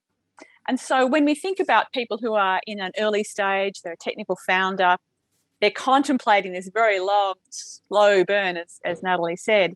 What are some of the things that technical founders can do to balance that need for time to progress the R&D with the importance of actually getting to a point where you've got something to sell and someone who wants to buy it? Who'd like to take that on to start us off?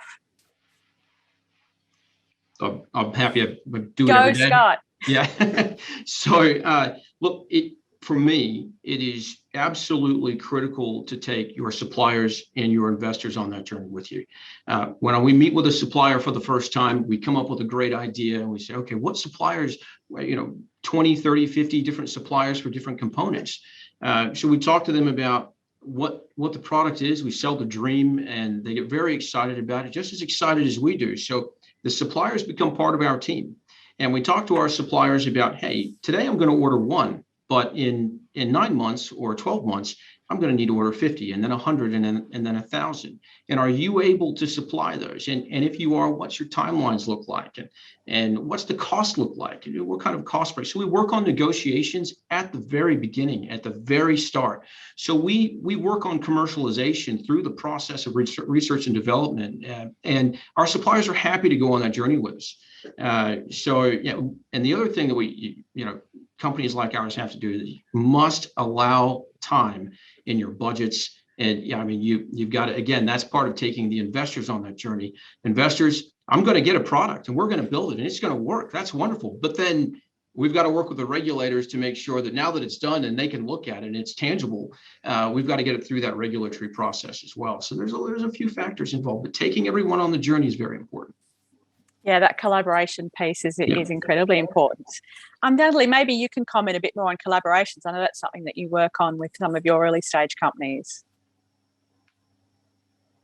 Yeah, sure. So whenever you're starting up and you're the technical founder, understanding that you need to work with lots of other groups along the way and finding out which groups to work with are extremely important.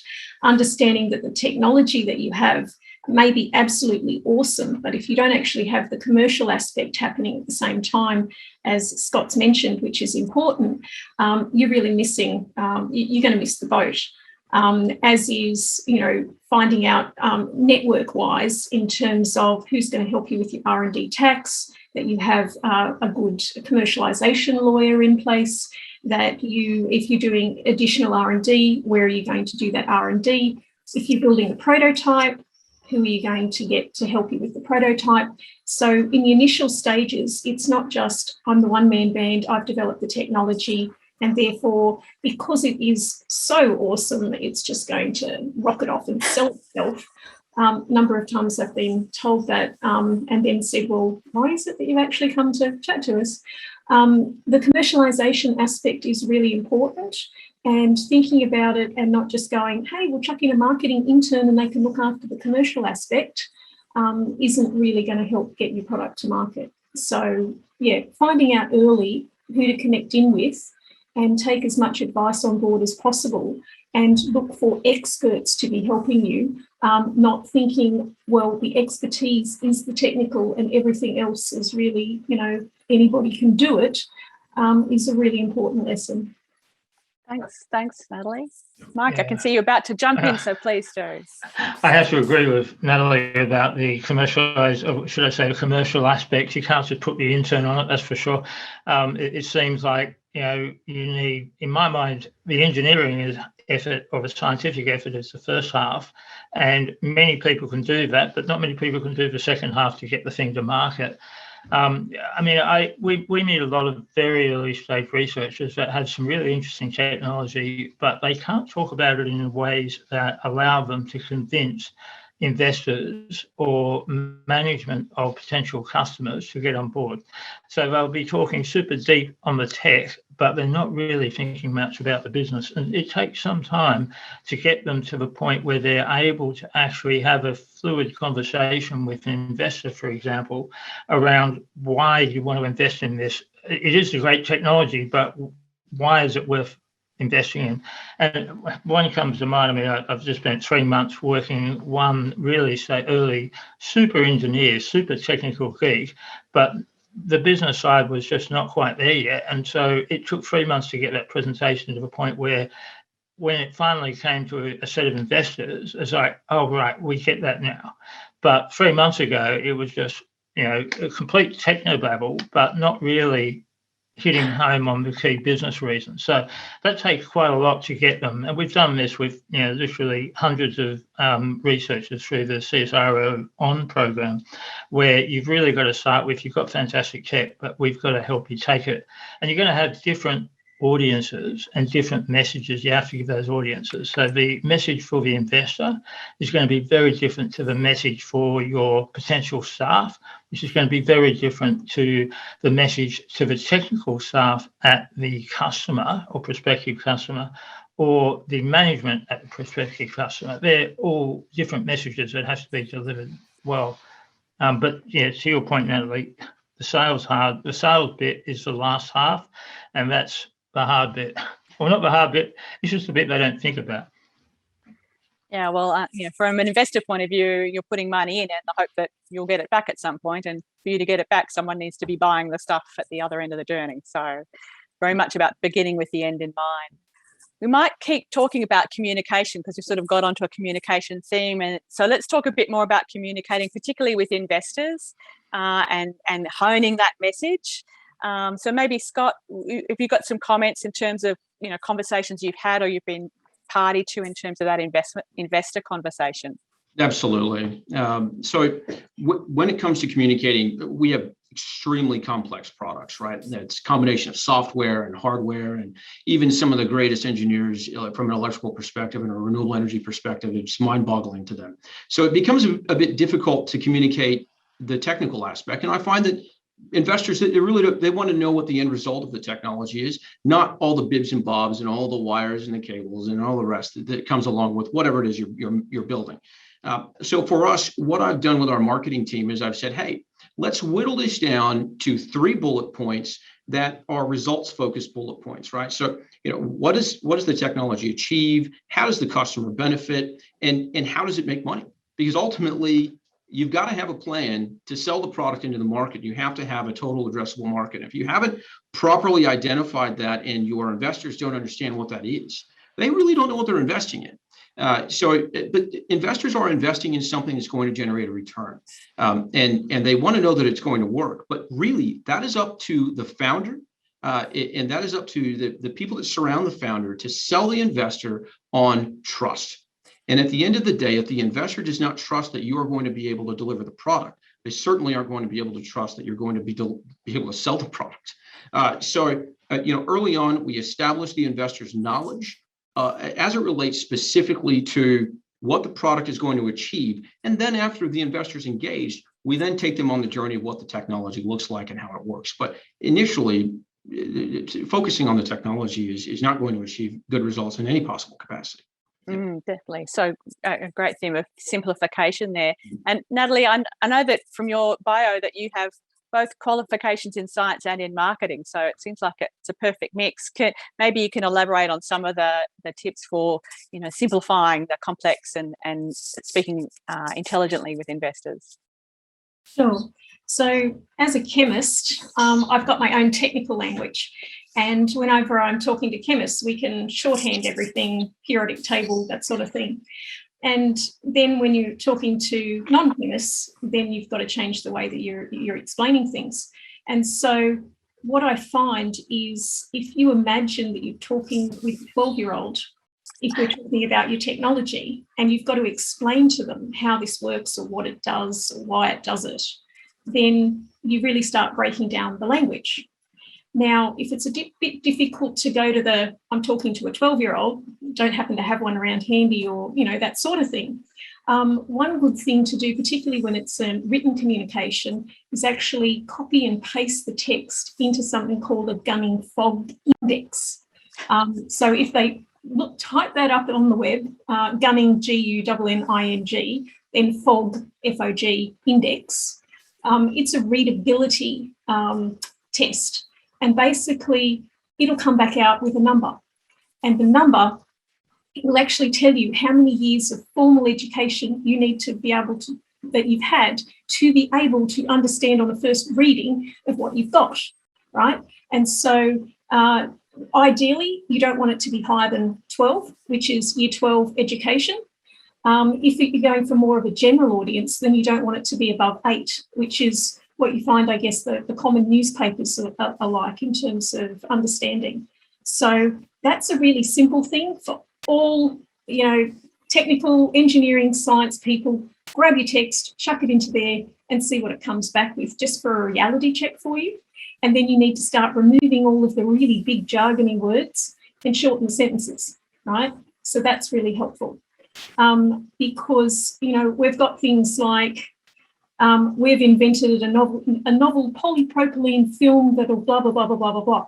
And it's a case of, no, it's actually a shrink wrap that goes on your roof, stays on in the wind and keeps out the leaks.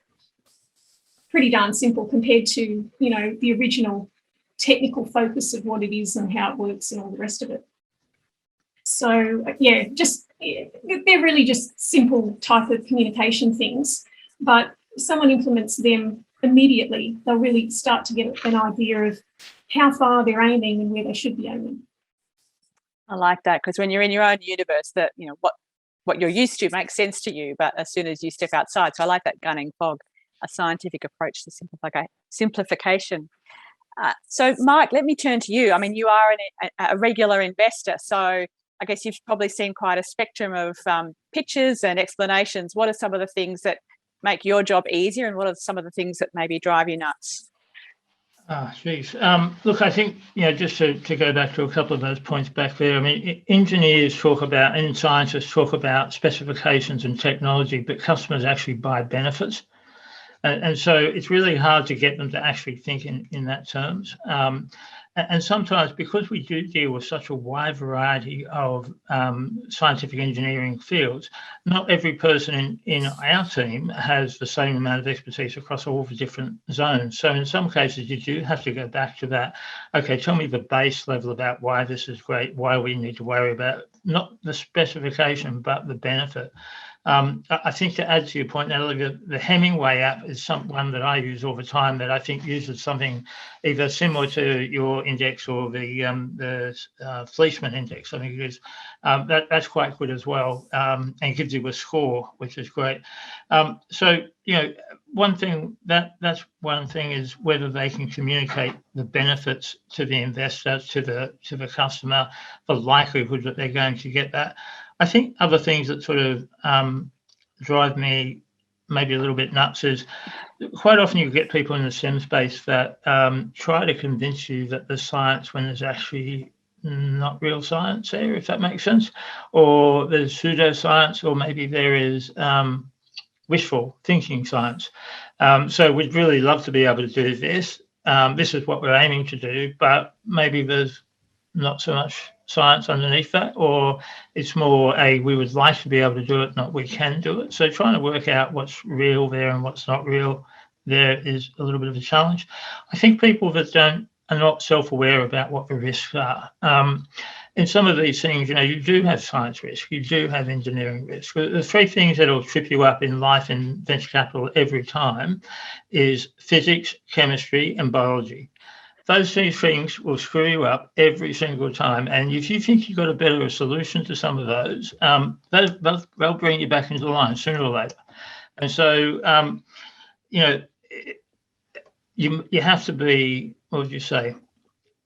I think one thing that I find pleasantly refreshing is when somebody is realistic about assessing the risks of any given science or engineering challenge, and that they're able to have a conversation with you about those risks versus trying to gloss over them or minimize them or mitigate them.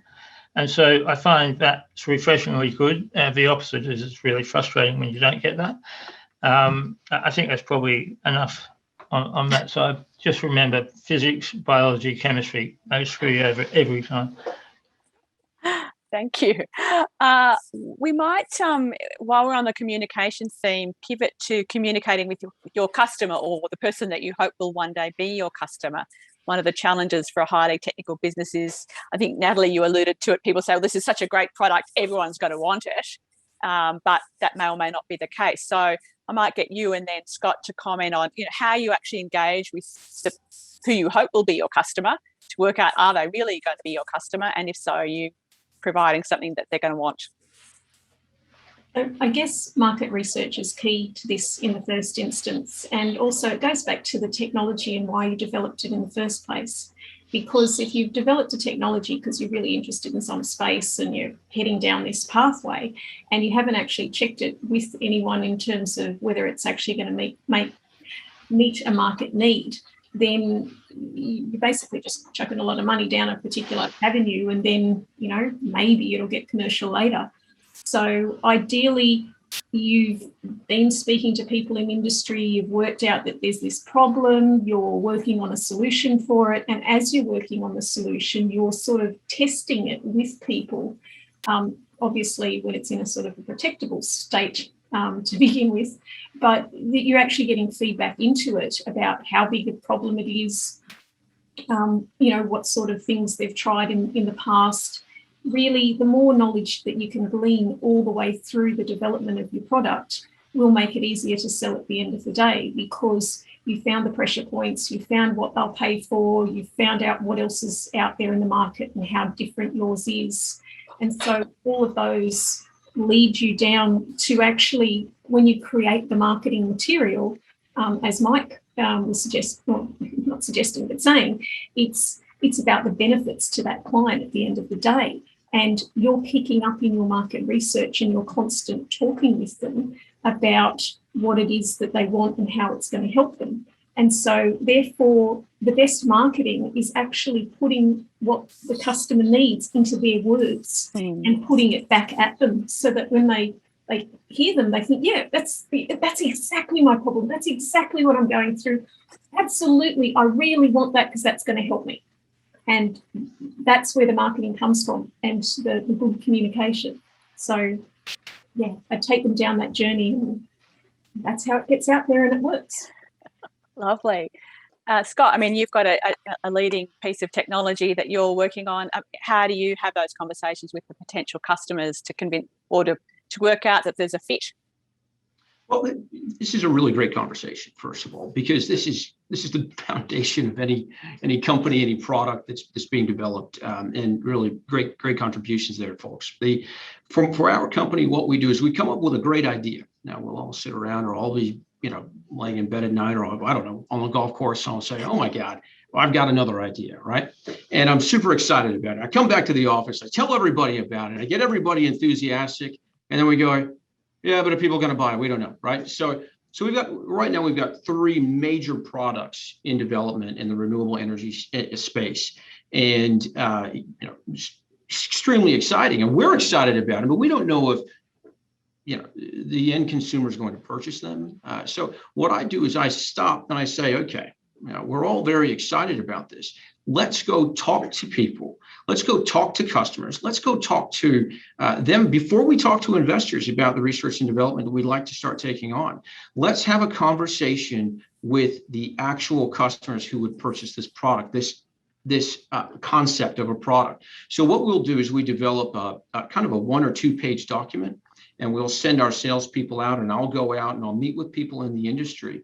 And we actually have these conversations. If we can achieve this for you with this product, what would you do differently? What price point, where do you see value here? If we can make this much money a day for your company with this product, how do you see this fitting in? And so we have these conversations, we identify if it's marketable right up front. And then we begin the process of speaking to those suppliers, figuring out if we can meet those price points, because everything in this world that costs money or is going to make money has to have some form of return on investment. You have to figure out the threshold that is acceptable in the marketplace. And if you're too far out, then it's not going to be a viable product, no matter how great it is. If people have great products, and you all know this, there's some great minds out there, they come up with a great idea, but then it just doesn't fit into the marketplace because it does not get a return on investment that's acceptable or tolerable. Yeah. All right. Well, as we continue to think about that communication piece, it can be challenging if you're a highly technical person to be able to communicate confidently and clearly. So I'm curious for those in our audience, how can you hone your communication skills? Because not all of us feel that we're born as communicators. Mike, have you got some thoughts on, where people, if they don't feel they're good at it, how can they get better? Yeah, look, I think somebody mentioned jargon before. De-jargonizing things is probably a good start there. But look, what you're trying to do is tell a story, and you're trying to take everybody on a journey with you. So, where's the end point of the story? What's the magnificent future there? What are the paths along the way? What's your first step? Why are you the right person to take that journey? So that's sort of important. I want to make some comments about some of those questions, some of those points before. When we think about the sort of different markets, there's a couple of markets where it's obvious there is a need. If you can cure stage 4 metastatic cancer right now, there's guaranteed a need for that. But there might be a couple of channel risks around how you get that product into the market. But it's fairly obvious that there's an unsatisfied need there because people are dying every day from stage 4 metastatic cancer. So we know that's an obvious winner if you can do it. It's very technically difficult to do, and you might have some challenges in getting that product to market and what that process looks like, but that's an obvious one. Then you've got other markets which are emerging markets. So we have a reason to believe that the market will be there around about the time that we're developing this technology and get this technology to market. These are the reasons why we believe this, and here are the warning signs of the changes, the things that are happening. And so those things are less certain from a market perspective. You might have the timing right or wrong. There might be, as I said before, some physics, chemistry, or biology problems that get in your way, but you feel there's going to be a market there. So I think that there's a couple of different things there. I mean, I would prefer to take the science risk without the market risk most times, but then there's always, quite often really big returns come from getting into or even making markets early. So, I don't know whether that helps you or not. Probably a bit deviated off your question, but I think the ideal founder in that scenario has been through and experienced pain that their problem is solving. And so they've either worked in an environment where they had to solve this problem or had to try to solve this problem. And their research sort of is very much influenced by that situation. So there's a genuine fire in the belly because it's a problem that means something to them. Yeah, they've been through it. They understand the issue. They've had to solve for the problem before in one way or another. They have pretty good insight into the customer. I mean, it doesn't mean they shouldn't speak to customers. They should, but it's not like they've said, right, I'm 21, I've just come out of university, I'm going to go and solve a problem for a farmer. It's like, have you been near a farm recently? No, not really. Whereas somebody that may have actually been a farmer, I'll give you an example. Guy up in Queensland, Andrew Bates, running a company called Swarm Farm, building autonomous robotic tractors that drive themselves. He is a farmer. He owns thousands of acres of land. He had this problem. He got together with a bunch of university robotics researchers to build a solution to his problem. That's sort of interesting. So this is, I think, leading us to a bit of a conversation. I think the phrase total addressable market's been mentioned at least once, and it's just sort of, I guess, looking at the big picture. We're talking to individual customers, but then there's the big picture of how many people are likely to need or want or be in a position to afford this product. So let's talk a bit about total addressable market, because that can be a bit of a stumbling block from a founder point of view and an investor point of view. Maybe, Natalie, are you happy to sort of kick us off in that direction? How does someone think about and estimate the total addressable market realistically? Sure. I guess I'll start with, on the marketing side, it's quite often an inventor, researcher will come to me and say, our technology will help everybody. It can be used for everything, right? Because we're trying to define what the marketing strategy is going to be and who the customers are and all the rest of it. And when I hear it'll do it for everybody, as in like a platform technology and it can go across every sector and all the rest of it, I like to try and break things down a bit further and say you've only got a certain amount of money. And for that certain amount of money, you're going to be able to try and reach who's going to buy your product, right? And not run out of money as you're trying to do that. So if you think about Australia has 25 million people, right? And 500 of those people are the decision makers that are going to be able to, be interested and buy. Then, and those 500 people, they could be in very large corporations or buying on behalf of hospitals or whatever. It's not, 500 cute little individuals all working out of their lockdown houses or something necessarily, or maybe they are.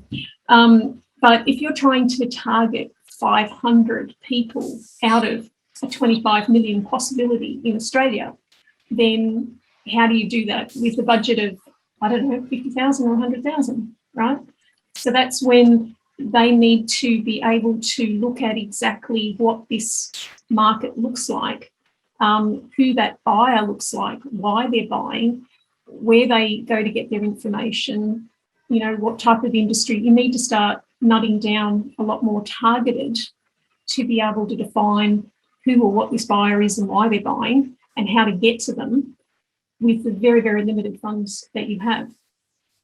So I know you've asked about addressable market, haven't gotten into that yet, but I find this is the first bit that they have to get over, because otherwise they run out of money before they've done anything, because they're so busy putting out messages here, there and everywhere and all the rest of it.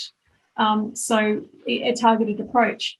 I also find that when companies are pitching, that they'll use an IBIS report or one of those other large reports where they say the market is like this, right, for this industry, right? And this number that they're quoting has absolutely nothing to do with this tiny little section of what's actually doable, where you get into the addressable market as opposed to the, fantastic, this number looks awesome because it's in the billions, and therefore I will get 0.5% of the billions, and so therefore my revenue will be this. So that's all I'm going to get into on addressable markets, because I'm sure Mike and Scott have lots better info and angles on it. But there's some of the things that I see where I just kind of, Yeah, so getting focused on who is your customer rather than we can help everyone. Yes. And Mike, I might turn to you and then to Scott and to sort of keep building out on this, how you work out and define your market. Yeah, look, I think, the example I use, which sort of puts some numbers on that discussion, if we look at semiconductors, for example, semiconductors are roughly $450 billion US per annum globally.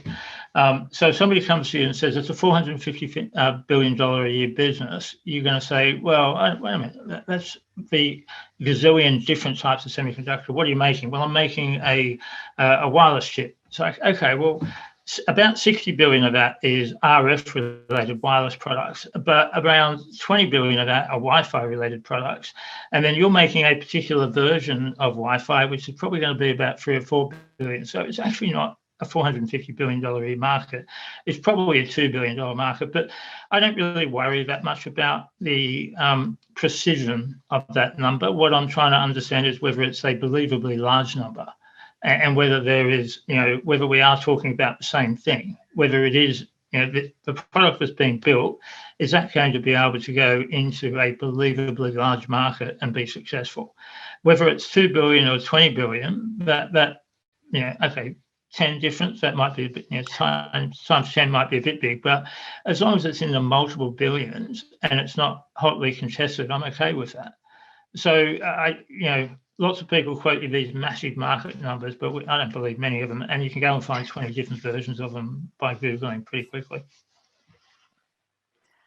Scott, how about you when you're thinking about market, whether it's for your own products or working with other companies, how do you sort of define that and hone that to be clear about where the market is? We research. We spend a lot of time and we expend a lot of effort in research. Mm-hmm. And when we're researching, we're making darn sure that it's a reliable source. And so we then take that data and we beat it down into what we believe is a true total addressable market. And that it is defining your TAM is all about research. Every bit of it. You have got to take the time. You've got to put forth the effort. And this is a team effort for us. So it's not just one person in the office that does the research. Everybody kind of digs in and gets involved. It's an education process for our team and our company as well. But it's just research and accurate research. We build a spreadsheet that we all work off of, and we provide our contributions to it, and we define what that TAM for whatever specific product is that we're developing. Do you mind, Liz, if I take you back to a question that you asked earlier, and this was about honing your communication skills? Sure, please do. I'd like to just touch on that real quick, because this is very personal to me. I was a horrible communicator. Atrocious. And I would get so nervous before I went into any meeting of any kind. And so what I did is I said, I've just got to start communicating, right? I might not be a good communicator, but I need to start communicating. So I started reading and I started communicating. I started putting myself in front of people. I'd asked to do a presentation just to do it. I don't want anything from you. I just want you to critique my skills and my communication skills. Could you do that for me? Yes. And I would face my fears, and I would get so stressed out. This was about 10, 15 years ago. I would get so stressed out during a meeting. I'd get in my car and I'd drive my car down the road and I would fall asleep because I was so nervous just to go into that meeting and communicate a little bit. But now I've come a long way since then, and I'm quite an effective communicator. So I'd just like to encourage, just simplify your message, and just start communicating. Read books about communication. How to Win Friends and Influence People is an excellent book by Dale Carnegie. If you haven't read it, gosh, you've really got to read it. If you're in business in general. And so I just wanted to touch on that, Liz. I'm sorry for interrupting the flow of your. No, we are controllers of our own destiny, Scott. So we can move our campfire wherever we choose. Thank you. Sure. One of the things that we've been asked to comment on is areas in the deep tech universe that seem maybe on the verge of experiencing mass market adoption. Ones that are maybe got a ways to go, so be prepared for a long ride. We're not trying to give investment advice here, I hasten to add, but just to help, what are we seeing that's interesting in the deep tech landscape? Or it may be something that's perhaps got a smaller market, but it's quite a powerful, could make a powerful change and therefore be worth considering. Mike, do you feel game to kick us off on that one? Yeah, sure. Look, I think that there's always a range of different interesting areas, but I think things that seem to be on the boil a lot at the moment, lots of interest, but also lots of scientific progress, should I say. Synthetic biology is looking to be a big one around making all sorts of new materials without sort of consuming non-renewable resources. So that's synthetically changing a yeast or a bacteria to allow it to produce a particular compound protein, whatever it might be, that is used instead of something else. So, for example, it could be making cultured meat, it could be making replacement leather, it could be making a pharmaceutical, it could be making a different type of material or chemical that has been made using a non-renewable process in the past. It could be making hydrogen in some cases. There's a group at Macquarie University that have got a bacteria that when you feed it sugar, it makes hydrogen. Now, that's still really early. It's probably not quite commercial, but it's not commercial yet, but it could be at one point. So synthetic biology is pretty interesting. I think decarbonisation around energy, around recyclables, around renewables, storage is super important. How do we store renewable energy? I mean, there's other areas that are a bit maybe fuzzier about when they come into fruition. Quantum computing, for example, is very interesting. I think that's one of those markets where it doesn't 100% exist yet, but we know that the world today has an insatiable appetite for computing power. We know that we are maxing computing power out everywhere, and we want more of it with less energy to produce it. So if quantum computing can develop there's probably an interesting pathway there. Yeah. I'll let the others jump in on there.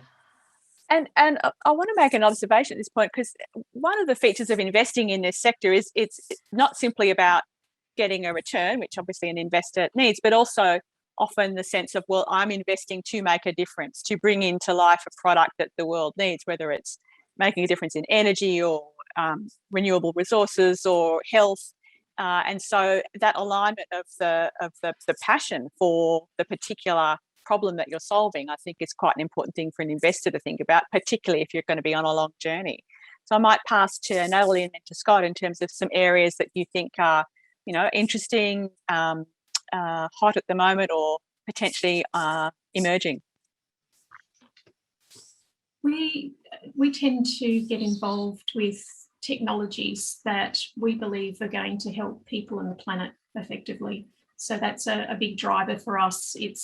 Our company is not all about the money, and frequently we'll do pro bono type work in areas that we want to help move because they don't have the resources themselves yet to move, but it's of personal interest to myself and my team.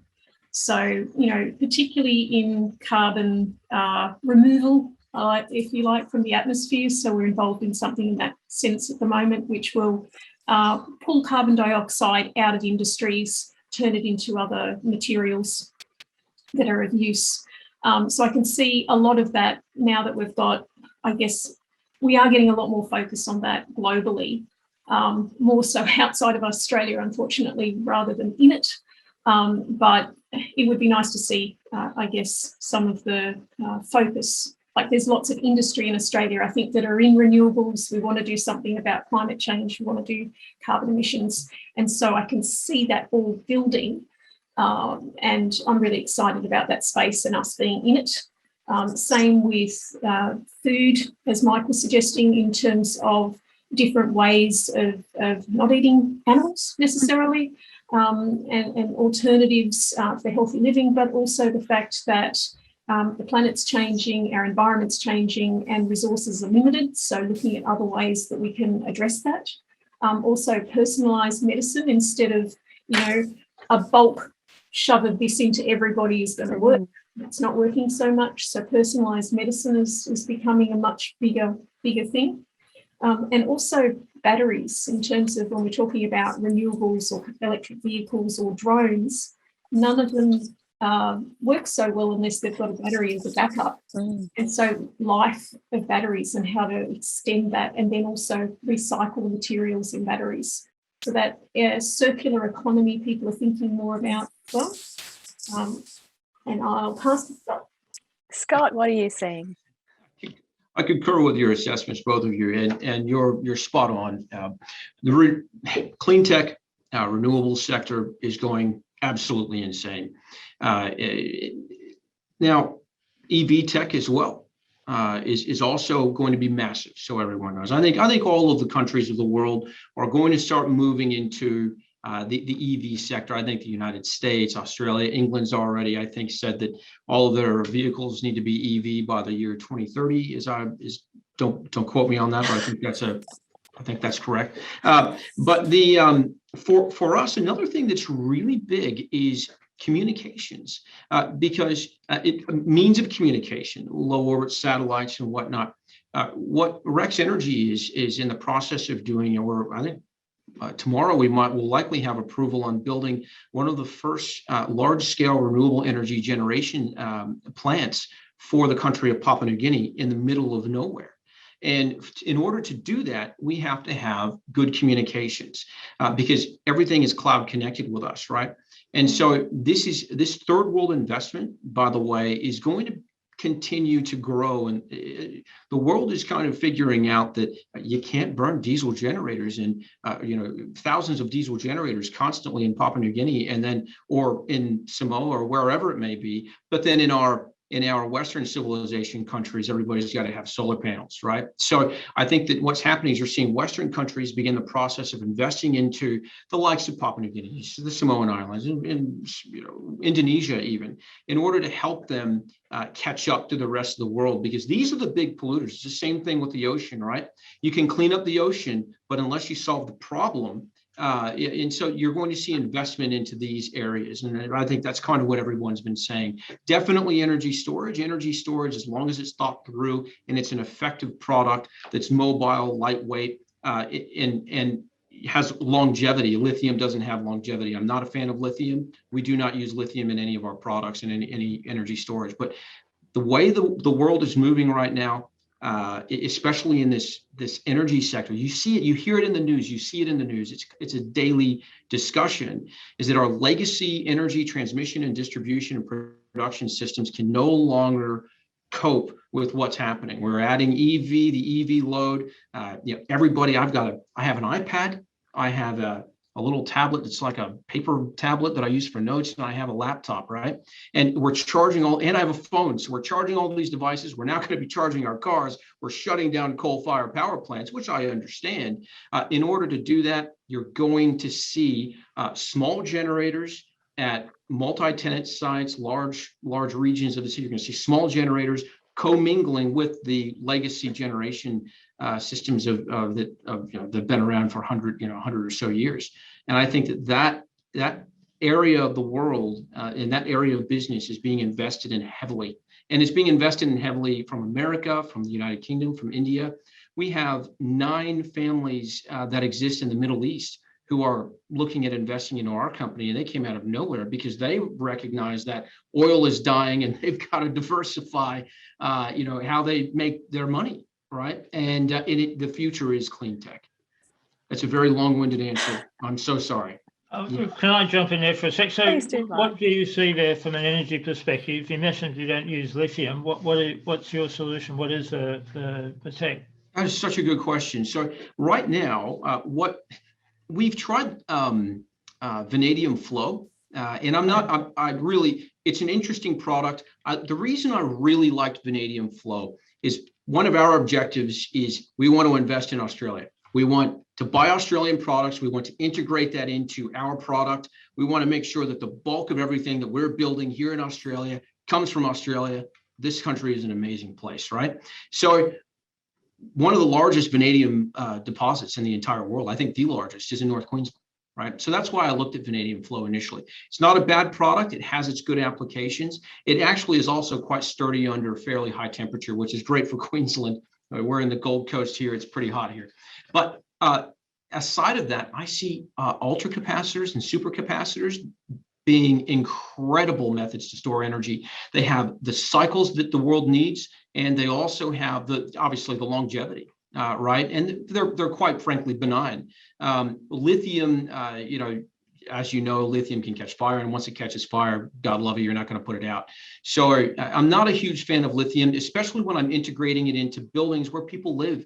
You've got 50 tenants in a building, or you've got big places of business where there's a shopping center. I don't want to integrate lithium energy storage there because I feel, if something were to happen, I've got to live with that, right? And I want to make sure that my product is as safe as possible. So I think you're going to see energy storage move on the marketplace that's cost effective, which your capacitors are, but are also, they don't have that source of potential danger that lithium does.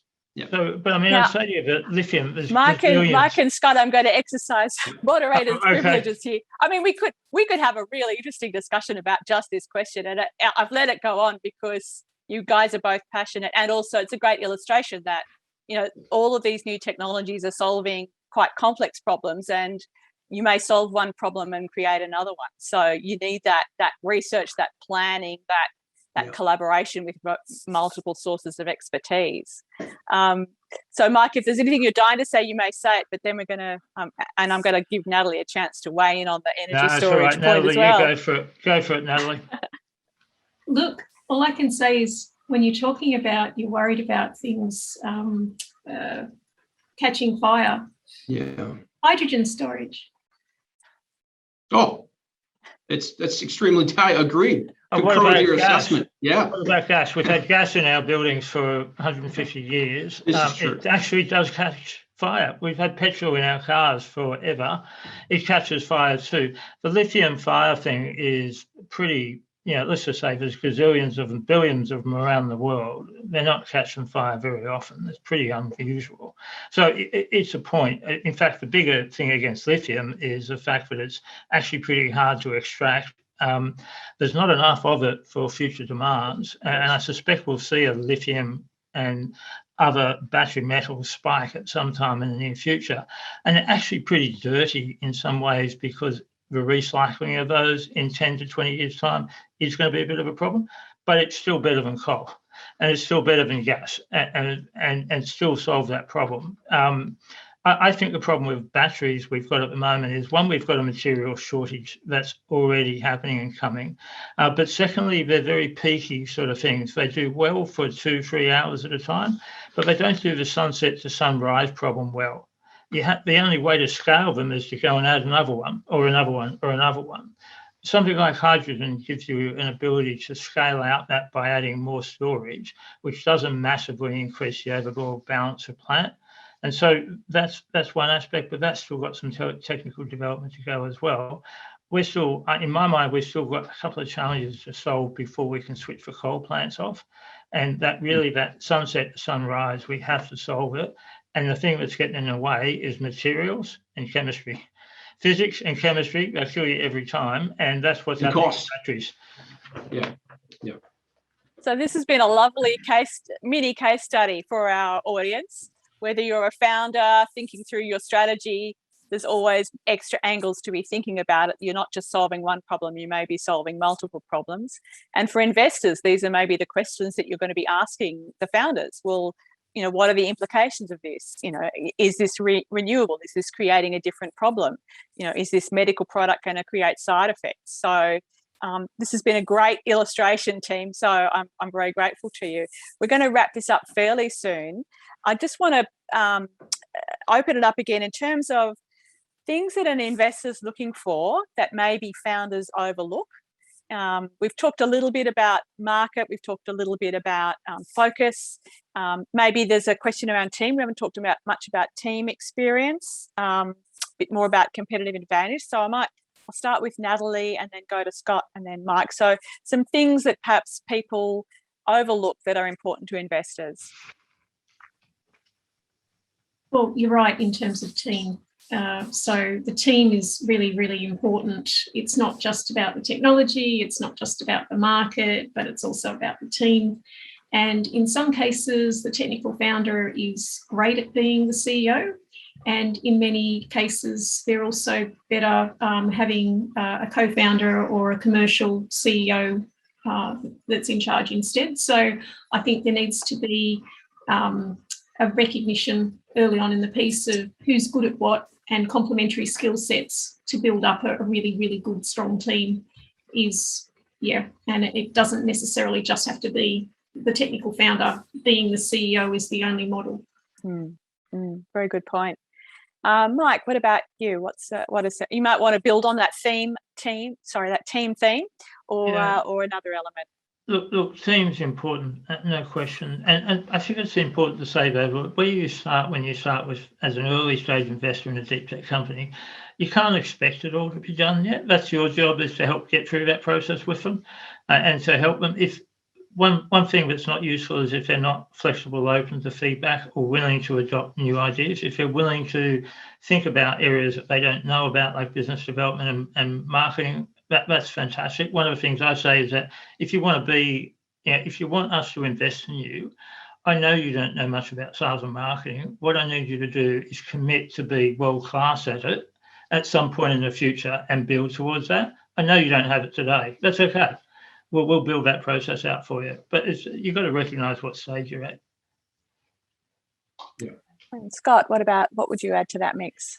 Oh, when we have a new investor come on board or if we're courting an investor, one of the first things that I do is I will meet them initially and have a discussion one-on-one, very important. But then I also invite them to attend our corporate office.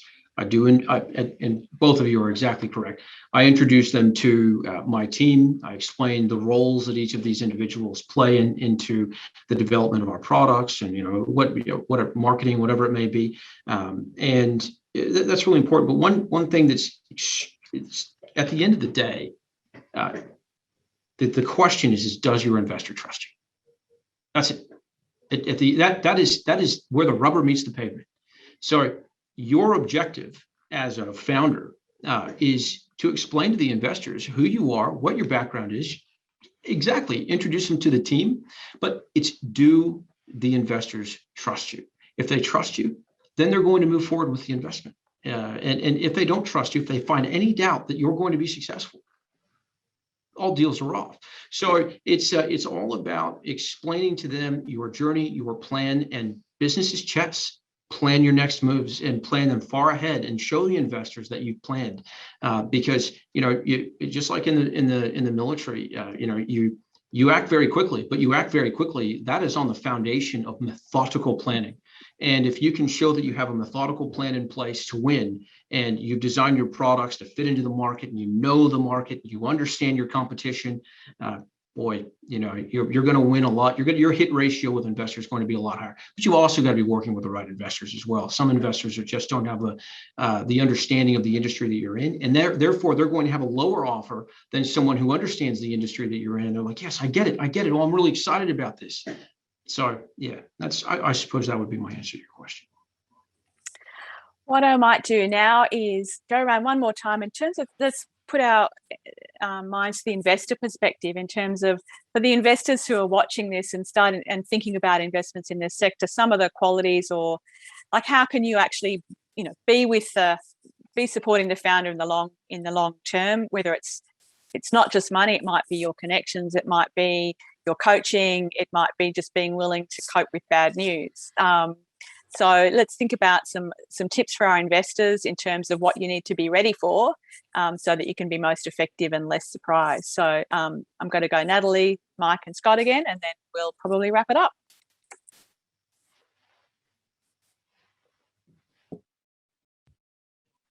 So we're talking about a deep tech founder in the first instance? Well, an investor contemplating investing in a deep tech business. What do they need to be thinking on? Yeah. I guess that they either have some particular interest in the technology or the market. It's better, I think, that they definitely have some sort of affinity in there, and it's not just money going into something that they don't understand at all. So Scott's observation that you need to trust them is implicit, but then also understand and be able to fill those gaps where they don't have the knowledge or the expertise.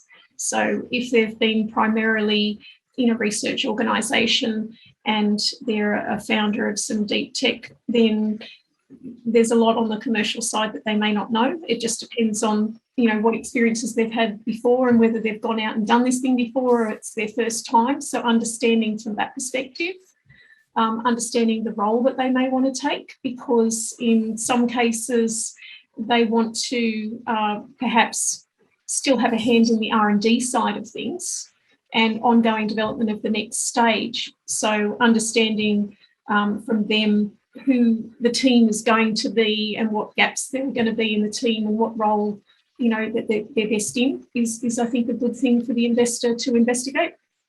Thank you. And Mike, from your point of view, some advice to our investor audience. Look, I think you have to assess your own capabilities in a particular space as well. I mean, I guess giving scientific advice to somebody developing a cancer therapy when you've come from being a dentist or some other success in life in a different space, probably not that useful. Do you really, well, first of all, are you going to be able to build enough of these investments to actually get a portfolio win out of this that makes a difference, that gives you an overall return out of your portfolio? That's one question. Are you doing this because you really like the concept and it's really, a fantastic thing you want to get behind, or are you making a business out of investing in these companies? So you need a portfolio strategy, maybe, or you just need to acknowledge that you're 100% behind this idea and you love it and you're doing it because it's as much a passion project as it is a proper investment. And then how much value can you actually bring to those people, or are you better off helping them get off the line and stepping back out of the way and maybe helping bring some people in to help them? But too often you get investors that put their hands in and sort of try to, rearrange stuff that doesn't work out so well, isn't their segment. Lots of stuff they don't understand doesn't work so well. Thank you. And Scott, some thoughts for our investors. No, I've invested in a few companies myself, and so what I like to invest when I have the ability to support the company in a positive outcome, right? So if I can link them to some contacts that are going to help them to be more successful, provide them opportunity to market, that just makes sense, right? So I can invest and then grow my investment. I invest and grow my investment. And if you're an investor that has that ability and you have that, the connections to make a certain type of, or a certain area or a certain, type of company successful, you're really leaps and bounds ahead of the competition, so because as a founder, that's what I look for as well. So we can get money at any moment, right? So, but it's all about getting money, but taking an investment from somebody who can actually help us to get to market quicker or whatever it may be, right? So there's different components there, but establish and agree as well on involvement levels up front. So have that communication with the founders. Say, look, this is the level of involvement that I'd like to have in your company. Would you welcome that? And boy, that sure does help to build trust as well, because that trust goes both ways. An investor has to trust the founder, but the founder also has to trust the investors as well. So and trust is a two-way street when it comes to business. Yeah. Well, we could probably talk for a lot longer on these topics, and I can see that our time is up. So I hope for our audience that you've got a lot of useful insights into both the landscape of deep tech, and whether you're a founder or an investor, learnt from these excellent speakers some of their hard lessons so that you can not make the same mistakes. And thank you to our panel. So thank you, Natalie. Thank you, Mike. Thank you, Scott. Thank you, Wholesale Investor, for making this possible. And thank you, audience. Thank you as well, Liz. Wonderful job. Thank you. See you, team. Thank you. Thank you.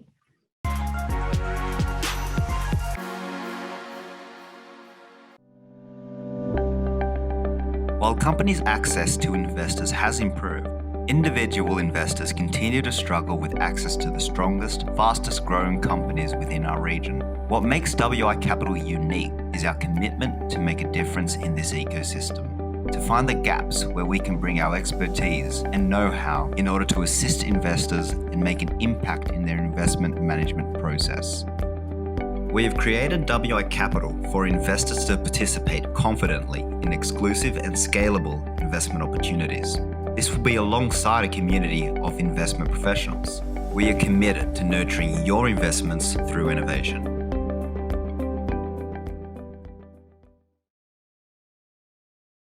Again, an amazing panel. And for anybody who wants to reach out to individuals from that panel, Brella is your best bet to actually have a one-on-one meeting with anyone that actually was talking about a topic of interest to yourself. Now, going into the next segment, we're talking about fintech investment opportunities. Another favorite area of mine. Yeah, and a staple of STEM, because a lot of fintech now involves high-level technology. Yeah. And so in Australia, the stats here show that the industry has actually grown from 250 million in 2050 to 4 billion in 2021, which is an amazing growth story. Yeah. And we know the typical Australian players like ZipPay and Afterpay, which have absolutely made it. Well, if you globally. look at the different space, you've obviously got buy now, pay later. You've got companies like Airwallex who have just recently, become a unicorn. Like for Australia, has done a really good job. If you think about fintech innovation, it really sort of come out of the UK. You see a lot of fintech innovation coming out of Asia, and also you can count crypto as part of that sort of fintech innovation.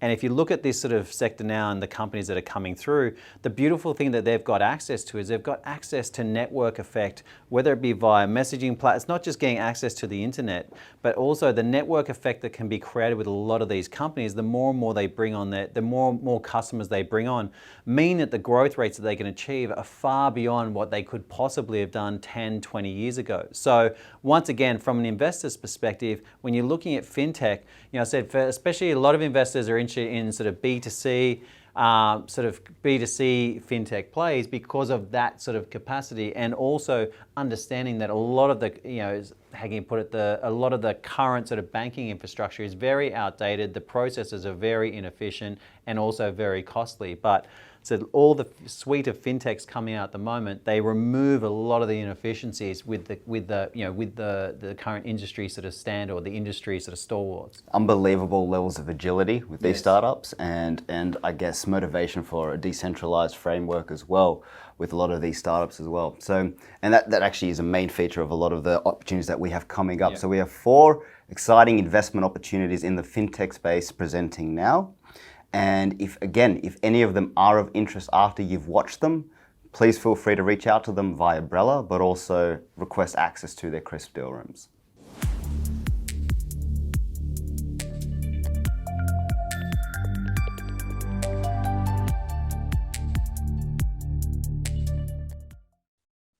My name is David Kay.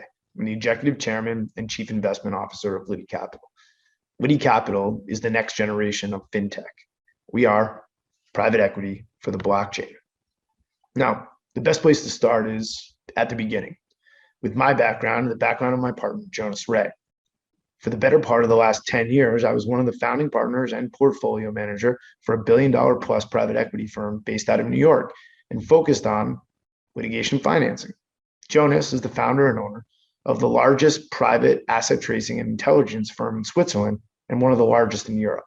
And at its core, that's what this investment is.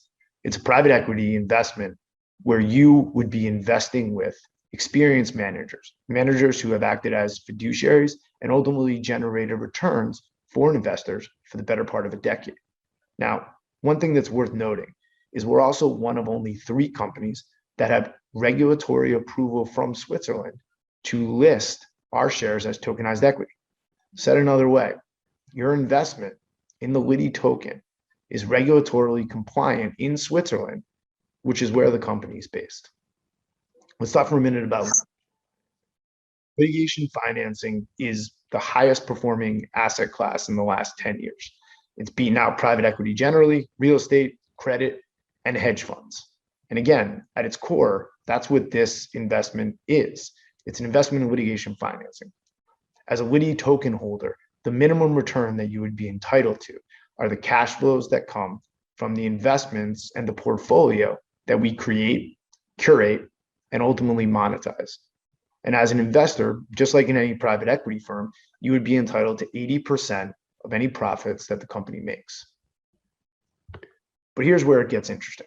Here's where there's a big differentiator. And here's why we're very excited to be publicly listed on the blockchain, is your investment in LitiCapital also comes with 2 additional things. The first is a one-way crypto optionality. What does that mean? What that means is that our token is denominated in Ethereum. That is the underlying currency of the token. So if Ethereum goes to 0, or Bitcoin goes to 0, or those get regulated out of existence, what happens to your investment? The answer is nothing happens to your core investment. Your core investment is in a private equity company, and the underlying assets that we create in the portfolio, and again, monetize for you, you would still be entitled to your pro rata portion of those proceeds. Here's where it gets interesting. And here's where it's a one-way option. Now let's say that Ethereum goes up to 15,000, about 5 times above where the price is today. Then what happens? Then, even if we as managers don't make any money for you, and the investment is a break-even investment from the perspective of the portfolio, because the underlying currency denominations in Ethereum, the value of your investment would go up 10 times. So downside protection is the private equity investment, but there is a massive one-way upside in crypto, a one-way upside option in crypto. And that's one of the things that we're most excited about. So let's talk about one of the claims. We have invested in a number of claims. We have 3 claims already on the book, and we have an owned portfolio of 5 more. Now, one of the claims that has gotten a bunch of attention is we are representing a group of 700 traders in a claim that they have against Binance. Binance, as you may know, is one of the largest trading entities in the world, and certainly the largest crypto trading entity in the world. Just to date, through the end of June, they've done over $5 trillion of transactions. The 700 traders that we are looking to represent, in fact, it could be thousands. We believe thousands of people were negatively impacted by Binance's actions and unactions around what's called the May 19th event. You can see on your screen some of the press that we've gotten, and I would really encourage you to click on the link so that you could take a look at my CNBC interview and my forecast interview with Angie Law.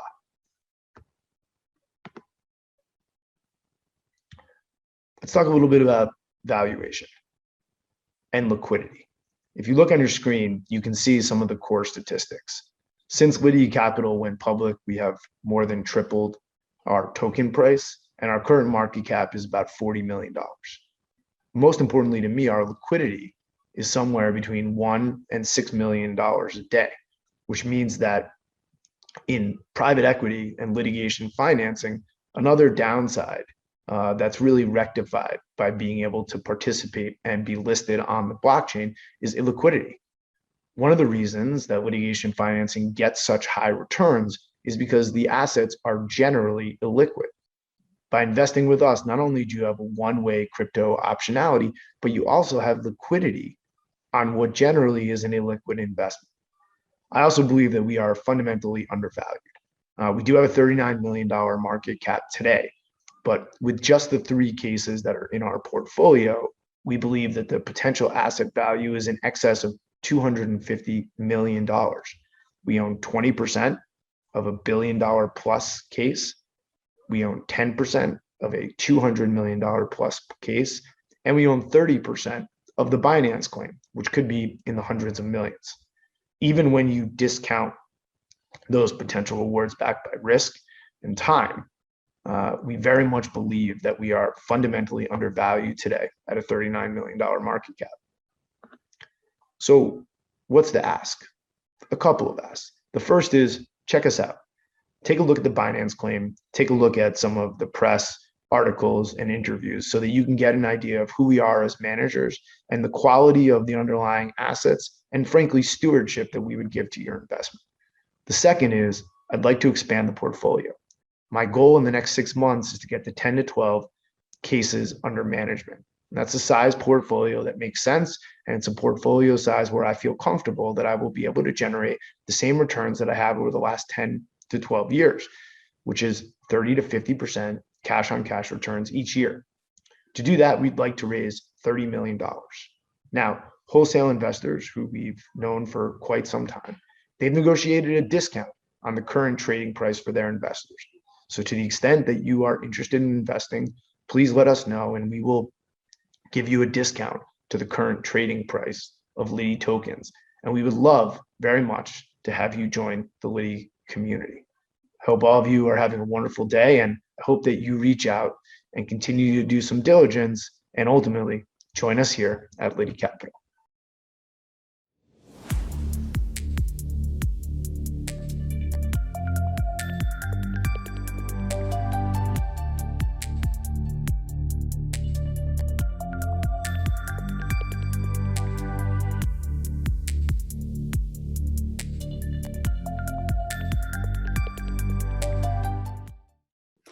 Hi, and welcome to today's presentation on Cashero. My name is Bionabu, and I'm the co-founder and CFO of the company. So who or what is Cashero? Cashero is a blockchain-based payment ecosystem that provides a secure platform for high-yield savings, multi-currency wallets, and instant fee-free internal and cross-border payments. Cashero recognizes the appeal and requirement for cash savings, but that inflation, high remittance fees, and payment friction are a problem for individuals and businesses across the globe. And Cashero was founded in 2020, following 2 years of idea conceptualization, research, iteration, and development to solve these problems. We're now in launch phase and will be available for public use later on this year. Now, as a team, we've been involved in blockchain and cryptocurrency technology for over 10 years and have brought our combined experiences and knowledge of banking, finance, and technology together to solve a global savings problem and a transfer problem, both of which were highlighted during COVID-19 pandemic and have and continue to remain a particular issue in developing countries where reliable financial infrastructure is, of course, still lacking. Now, at present, approximately 2 billion people remain unbanked or underserved, meaning that a whopping 31% of the global adult population still has little to no access to banking. This is an issue that Cashero can alleviate, and a demographic of people that Cashero can service where other people have failed to. As we all know, inflation has a disastrous impact on savers, as interest rates offered on savings globally has reached an all-time low.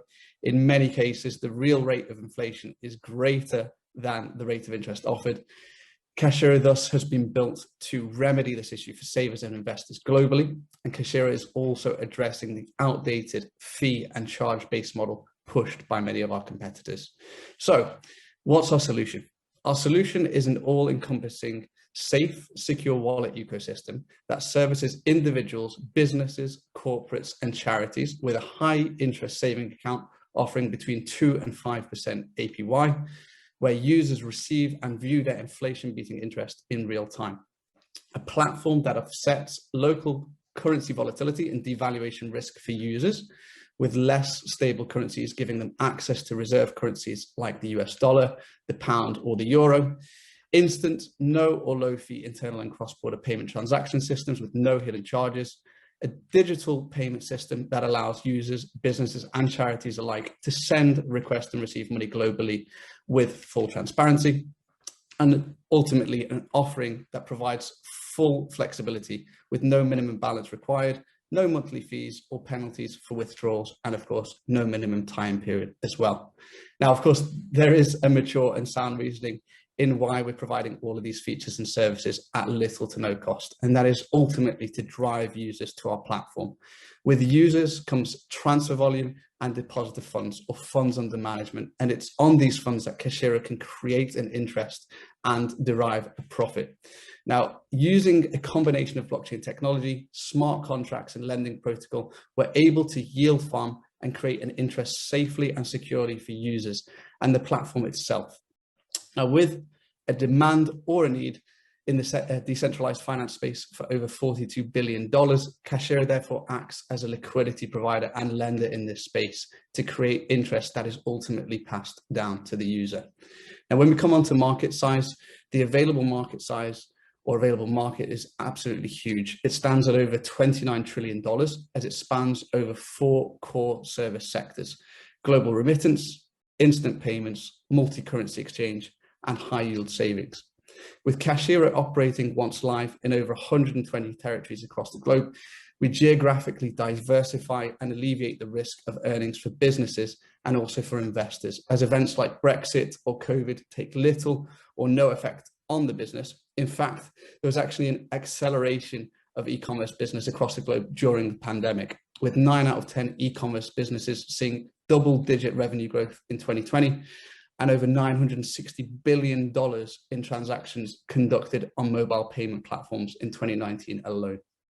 Now, of course, there are competitors in each of these 4 fields. However, most of our competitors focus on 1 or 2 of the services, not all 4.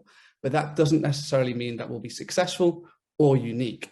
What makes us unique is the way that we actually operate the business. And we argue that the competitor systems and the software that they use is archaic, outdated, and costly, which is why they operate this fee and charge-based model. Now, global remittance, depending on the provider, can cost the sender anywhere from 1 to 13% of their funds, and currency exchange anything from 1 to 3%. Now, by using new era technology combined with conventional banking principles, we're able to strip back these costs, saving users money on their fees, whilst giving more back to their user in interest, rewarding them effectively for lodging their savings with us. Now, not only are we alleviating payment friction, we're also revolutionizing the way banking is viewed and conducted, driving consumers and businesses to our platform, and also increasing the potential for a company buyout from another financial services provider. Now, since March this year, we've actually rejected 4 buyout offers. These offers have come from royal families, telecom providers, and other banking platforms. For more information on our revenue metrics, we've provided low, medium, and high summaries on our pitch deck, and more detailed financial models can be made available on request. Now, of course, it's all well and good to have a nice idea or concept, but that's not all that a business needs. So where are we today? So we've taken much of the risk away from investors as the platform's now built. So the development risk has been reduced for new investors, and in fact, will only be iterated and adapted once new partners or cash on-ramps are needed to service developing countries.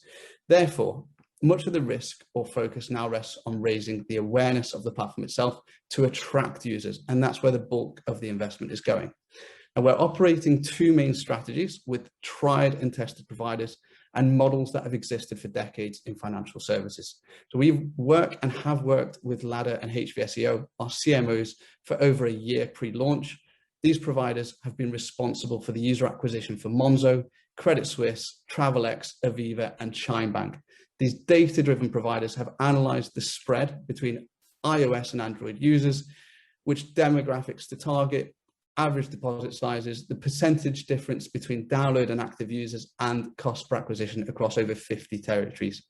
We've also spent this year, 2021, developing agency and white label versions of the platform to allow us to partner with existing businesses and corporates, such as financial service providers, gaming and gambling companies, insurers, and wealth managers, to bring their existing user base to our platform on a revenue share model, therefore catalyzing and adding to the user acquisition projections that we have.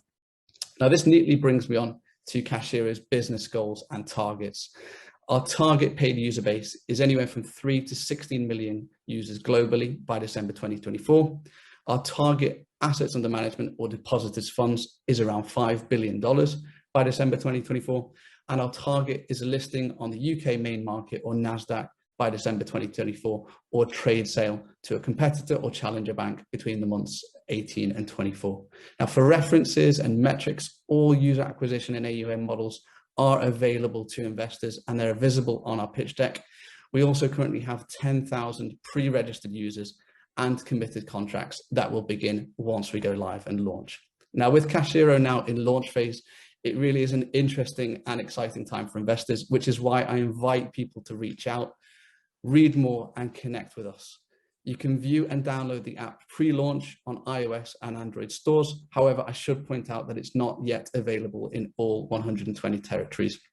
I should also point out at this point that the window of opportunity to invest is narrowing. For further information, please connect with us via our deal room on Crisp or email us directly at invest@cashero.com.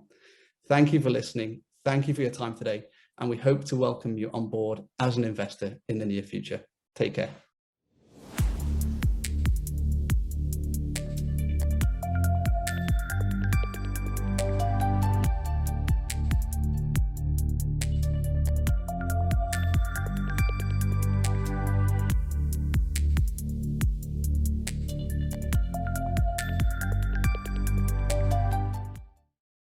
Hi, my name is Derek Stewart. I'm the founder and largest investor in PaysMe. PaysMe is the first ever fintech super app designed to help small business communities in their transition to the digital economy and to unlock their full potential. My experience spans 37 years in finance and technology, and have a 17-year public track record managing hedge funds, with only one down year in 2008. Prior to PaysMe, I co-founded the BNY Mellon Global Hedge Fund business, growing from a startup to $2 billion of client capital around the world. Two of my early stage investments have already achieved exits in the last 4 years of 3x and 10x my original investment. PaysMe is by far my largest investment, with £780,000 of my own cash committed to the business.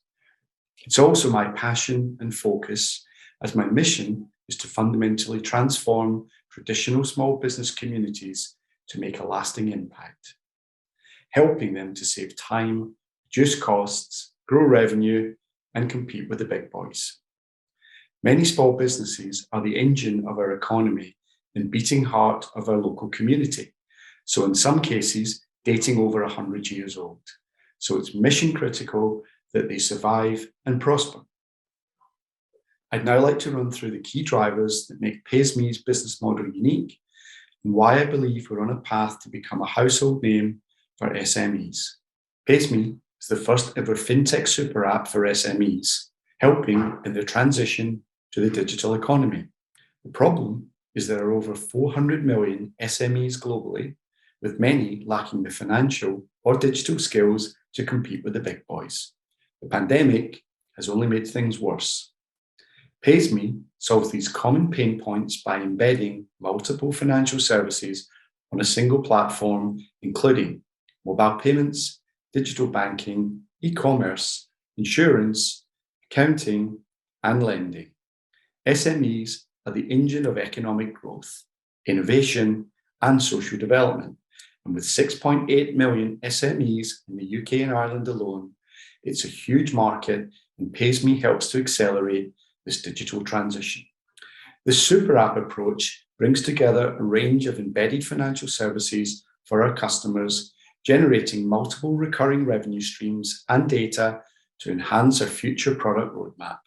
Our customer-centric model is designed to put SMEs at the heart of everything we do. So we customize our solution for large traditional sectors that are typically in the cash economy. This includes black cabs and licensed taxis, markets and high street traders, football and rugby clubs, and we're also exploring opportunities in other sectors with similar pain points. We've created some good traction with over 12,000 customers in 59 locations. We've generated 1.7 million in revenue from card payments and also paid out 49 million in cash flow to our SME customers. During COVID, we demonstrated our agility and resilience by signing up 1,000 new customers, launching payments into 2 new channels, closing a funding round, and launching the PaysMe digital banking app with debit card. PaysMe's business model is designed to be highly capital efficient with low fixed costs, multiple revenue streams, and scalable platforms. We expect to reach profitability in 2022 and scale from a solid base to deliver over 50,000 customers with an EBITDA of £36 million over the next 5 years, with plans to list on the UK Stock Exchange within the next 3 years. In closing, our goal is to raise up to £1 million of funding in return for 16% equity to help accelerate our growth by investing in fintech services, marketing, and building out the team so we're ready to scale. Our mission is to become the #1 supplier of fintech services to local communities of SMEs up and down the country and eventually overseas. We'd love it if you could join us on this exciting journey. Thank you.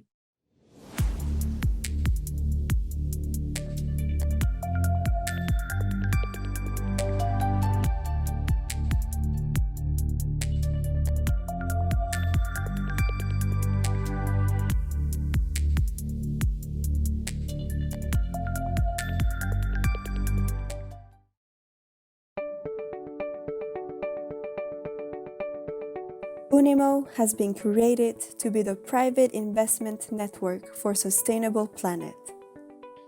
Globally, there are millions of small and medium-sized businesses, SMEs for short. Many of them have ideas and expertise that could provide a better future for all on this planet. SMEs are the lifeblood of innovation and economic development, employing some 40% of the world's workforce. Despite the advances in the funding market, many SMEs still find the process fragmented and difficult to access. Meanwhile, there are some 25 million high net worth individuals and family offices who want to invest in the idea, product, and solution of the future. But most only see the limited opportunities that may be brought to them by their wealth managers, mostly on a local basis, a process that hasn't changed in decades.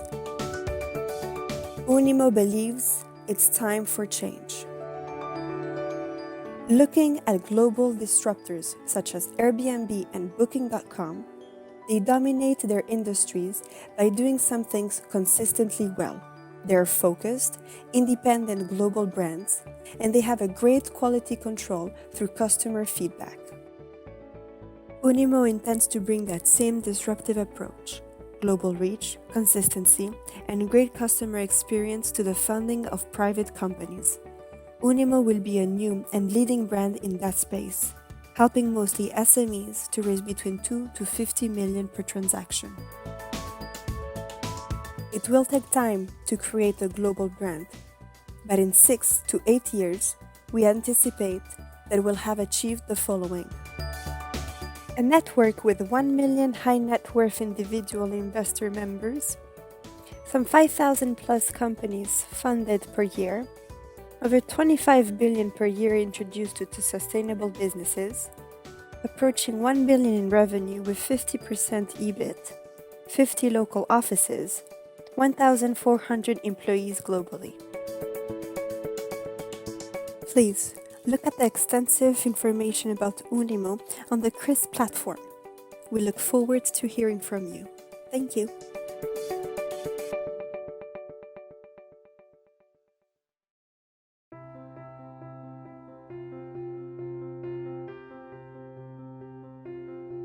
Thank you, Lucia.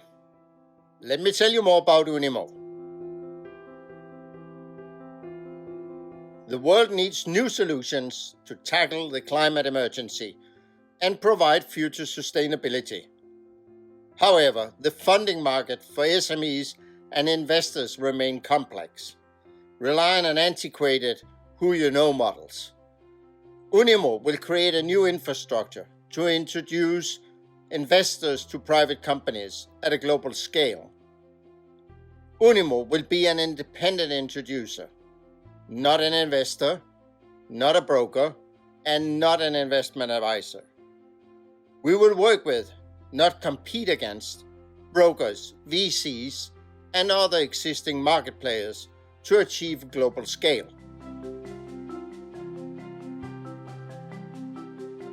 Investment in private companies is a $2 trillion marketplace. This combines hundreds of thousands of companies and 25 million high net worth individuals, family offices, venture capitalists, private equities, and institutions. Unimo will be the leading global player, focusing on company funding between £2 to £50 million per transaction.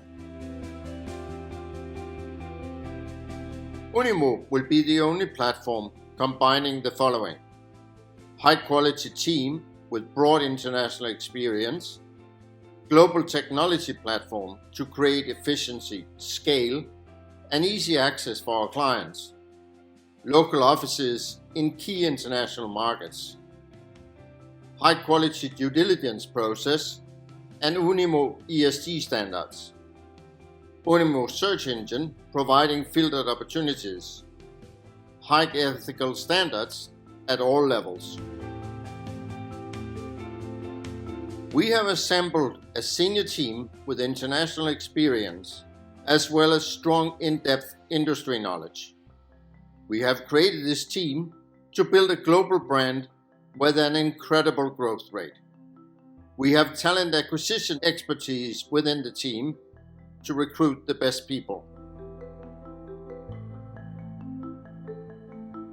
Unimo will be a volume business. 70% of revenue will come from annual membership fees from investors on the Unimo platform, mainly high net worth individuals and family offices. 30% of revenue will come from companies from due diligence, investment readiness, and introduction fees. Much has already been achieved through thousands of unpaid hours. The initial management team is working well, with a passion to drive the business to become the most influential in the private investment market. The Unimo platform is nearly completed. We have received universally positive responses to the roadshows and PR events across Europe. Unimo requires some 10 million of initial funding. We need an initial 1 million now and a further 9 million during the following 12 months. For equity, Unimo offers up to 25% of its ordinary share capital. We believe Unimo could be worth 4 billion within 6 to 8 years. This valuation is based on the company's forecast of 500 million EBIT. At that valuation, investors in this initial 10 million round could see returns of up to 50 times their initial investment. This is an opportunity for investors to get in at an early stage of this exciting and disruptive new global business on a scale never seen before in the private funding market, with an experienced management team capable of delivering. Client testing and completion of all processes and systems will take place over this initial period of 12 to 16 months. We will open headquarters in Switzerland and London, then enter into Germany and Luxembourg. In addition, we will begin our entry into the US market and elsewhere. Develop artificial intelligence, robotic processes to speed the company due diligence process and monitor companies post-investment in an effort to reduce headcount. Establish a membership group of advisors typically required by fast-growing companies, including ESG experts, recruitment consultants, project managers, and non-executive directors, board advisors. Create a private stock exchange market, making it easier for investors to sell their shares in private companies. Unimo is a socially motivated but commercial entity. We will introduce money to where it matters most. Join us. We will make a better world together.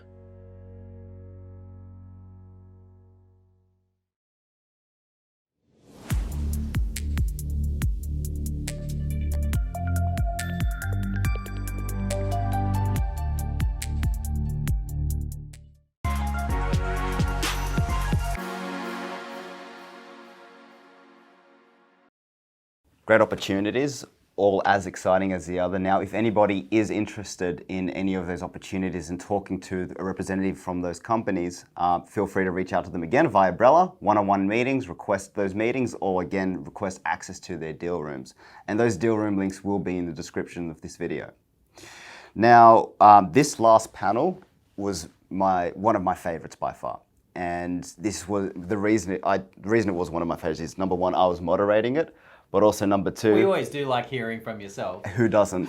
And number two, it was centered around bridging this gap between professional venture capitalists and very technical founders. And we cover topics such as how do you not fall in love with your product as a technical founder? Yeah. How do you pivot to the more commercially savvy types of entrepreneurship that you need to actually enable to progress in this sector?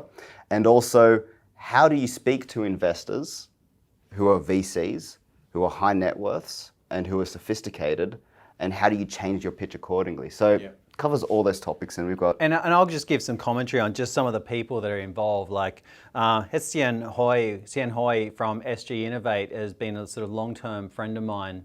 From the very first time I went to Singapore in 2014, he was the person that was educating me on the Singapore market, on the VC space, what the opportunities and so forth. And really, once again, as someone that gets a helicopter view of everything that's taking place in STEM, and SG Innovate are not only looking at opportunities in ASEAN, they're also looking at Israel, they're looking out, they're looking across the globe for opportunities. So, his perspective is one I respect greatly and always have. And then you add to that, obviously, Main Sequence Ventures, we've talked about it before, they're probably the longest sort of, deep tech sort of investors in Australia, and have been investing in some incredibly exciting companies coming out of the space.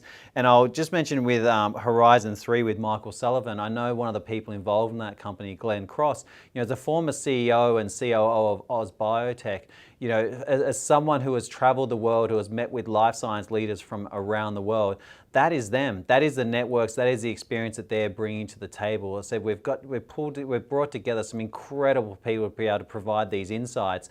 So as I said, as you're watching this panel session, you said the experience, the networks, and the understanding, the visibility that the people involved in this next panel session have is just second to none. Absolutely, and you've got Peter Vrains there from Neutromics, who just recently finalized a $6 million raise in the life science sector. So these are people who have direct experience, who are now willing to depart that wisdom to the audience, and we hope you enjoy it as much as we did.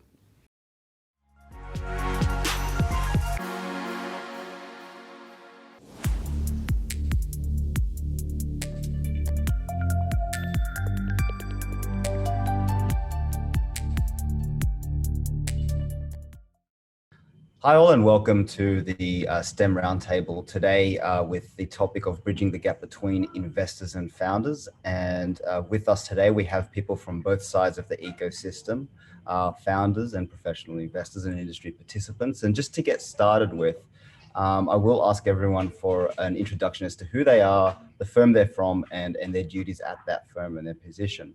And again, the outcome of this panel, just so it's very clear to the audience, is to give you an insight into the mind of an investor when it comes to investing in STEM companies, but also insights from founders who have successfully done it themselves.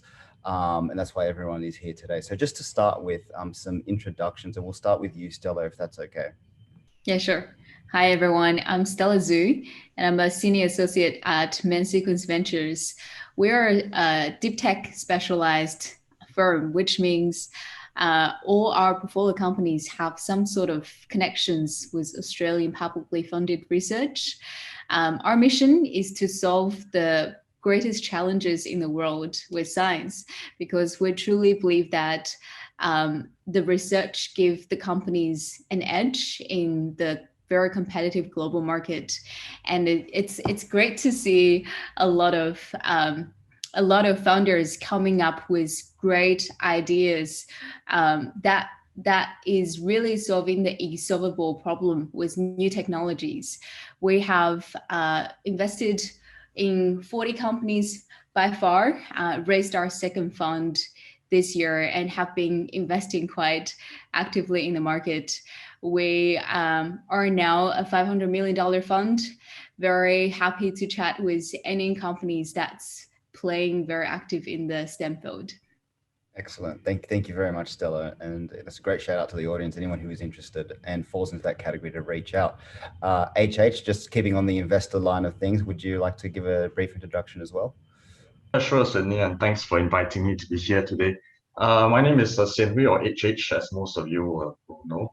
I'm the head of investments for SG Innovate. We're an early stage investor in emerging tech startups. I don't want to use the term deep tech because I think Stella has already used it.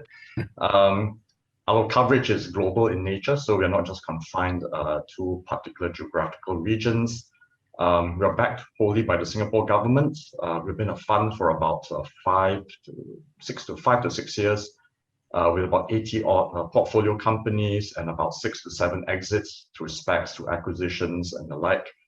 Ironically, in the last 1.5 years has seen the most exits in our portfolio for a variety of reasons, obviously, at very decent returns. Areas that we are focused on, obviously deep tech or emerging tech is a constantly shifting target.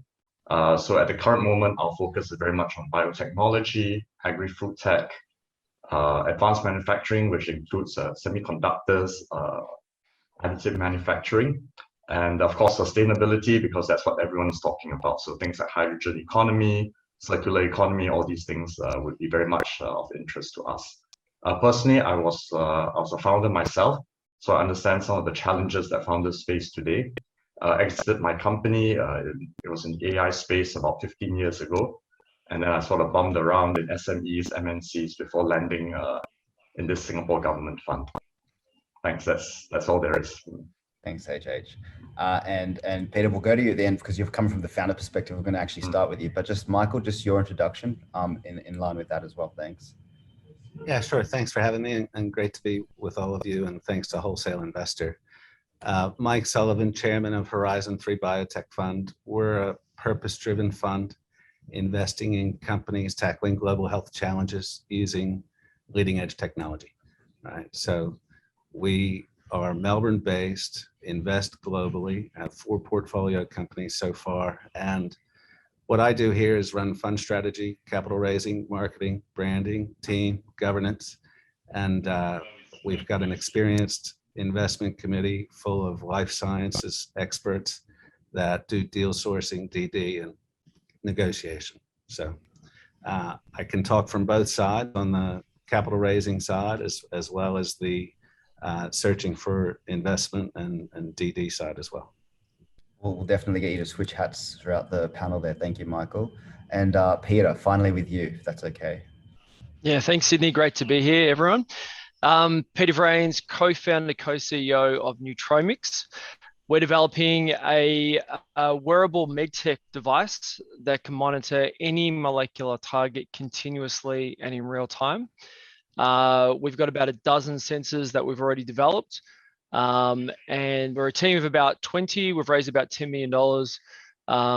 For about 4 is non-dilutive grant funding. We've just recently completed a raise of about 6 million. And we'll be going to the market middle of next year for about a 30 mil plus raise. What we're all about is a world with 0 preventable deaths due to a lack of timely molecular patient data. It's a really big problem. It permeates throughout the whole healthcare system, and we have a technology that can solve many problems in healthcare that is born from this lack of continuous molecular data. So if you think about what continuous glucose monitors have done for diabetes, it's a $4 billion technology. Spawned companies like Dexcom that's currently valued at $52 billion. we have a technology that can go well beyond glucose to any molecular target. So it is a seismic evolution in precision medicine. Excellent. And Peter, just hearing that, then it's no surprise you just raised 6 million as well. So let's start with that. Can you explain to, because I've actually spoken to Warwick before, who he came on for a Chris Media podcast recently, and we'll start from the founder perspective because that's the general audience here as well today. You just came back from a successful raise, and so you have some wisdom to depart to the audience as to what you did to raise that capital and how you pitched, and perhaps any pivoting strategies that you had to take, that you had to undergo in order to make it successful. So can you talk to us about that journey and how you initiated the raise with investors, given the very technical nature of STEM? So I guess the type of investors you spoke to, just to summarize, and how you approached them at the beginning. And then we'll get some feedback from the investor panel as well.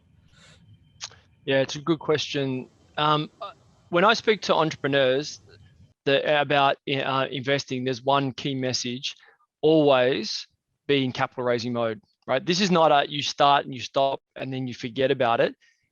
If you're a startup, you always have to be in capital raising mode. Just the intensity changes.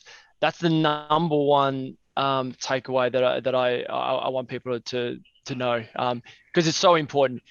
You think of it, if you can't knock on a door and ask someone for money that doesn't know you, this is a trust business. They have to be, they're going on a journey with you. And if you knock on a door and say, hey, you don't know me, but I've got a great business, do you want to invest? That's not the way to do it.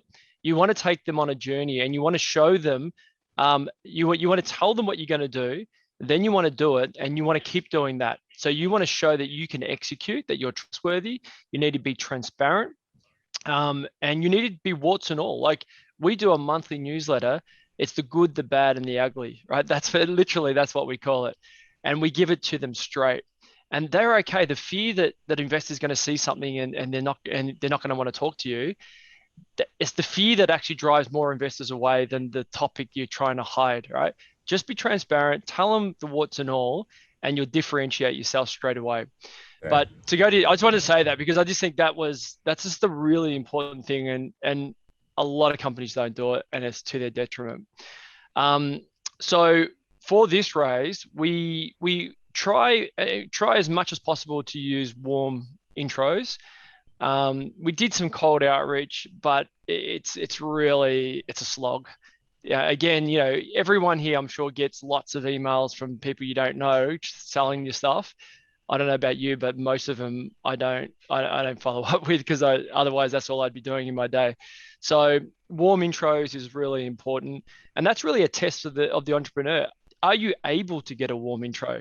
Because if you're not, do I want to invest in you? That's a little test, right? So the ability to do that is important. And then really, if you're taking the position of always in capital raising mode, it means you're reaching out at a time you don't want money. You don't need money. You're talking to them to say, hey, I'm not taking anyone's money here. I'm just introducing our business. We will be going to the market, but I want to take you on that journey, and do you want to come?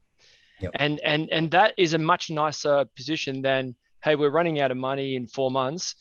Can you're almost desperate. You can sniff the desperation on a company when they're in that position.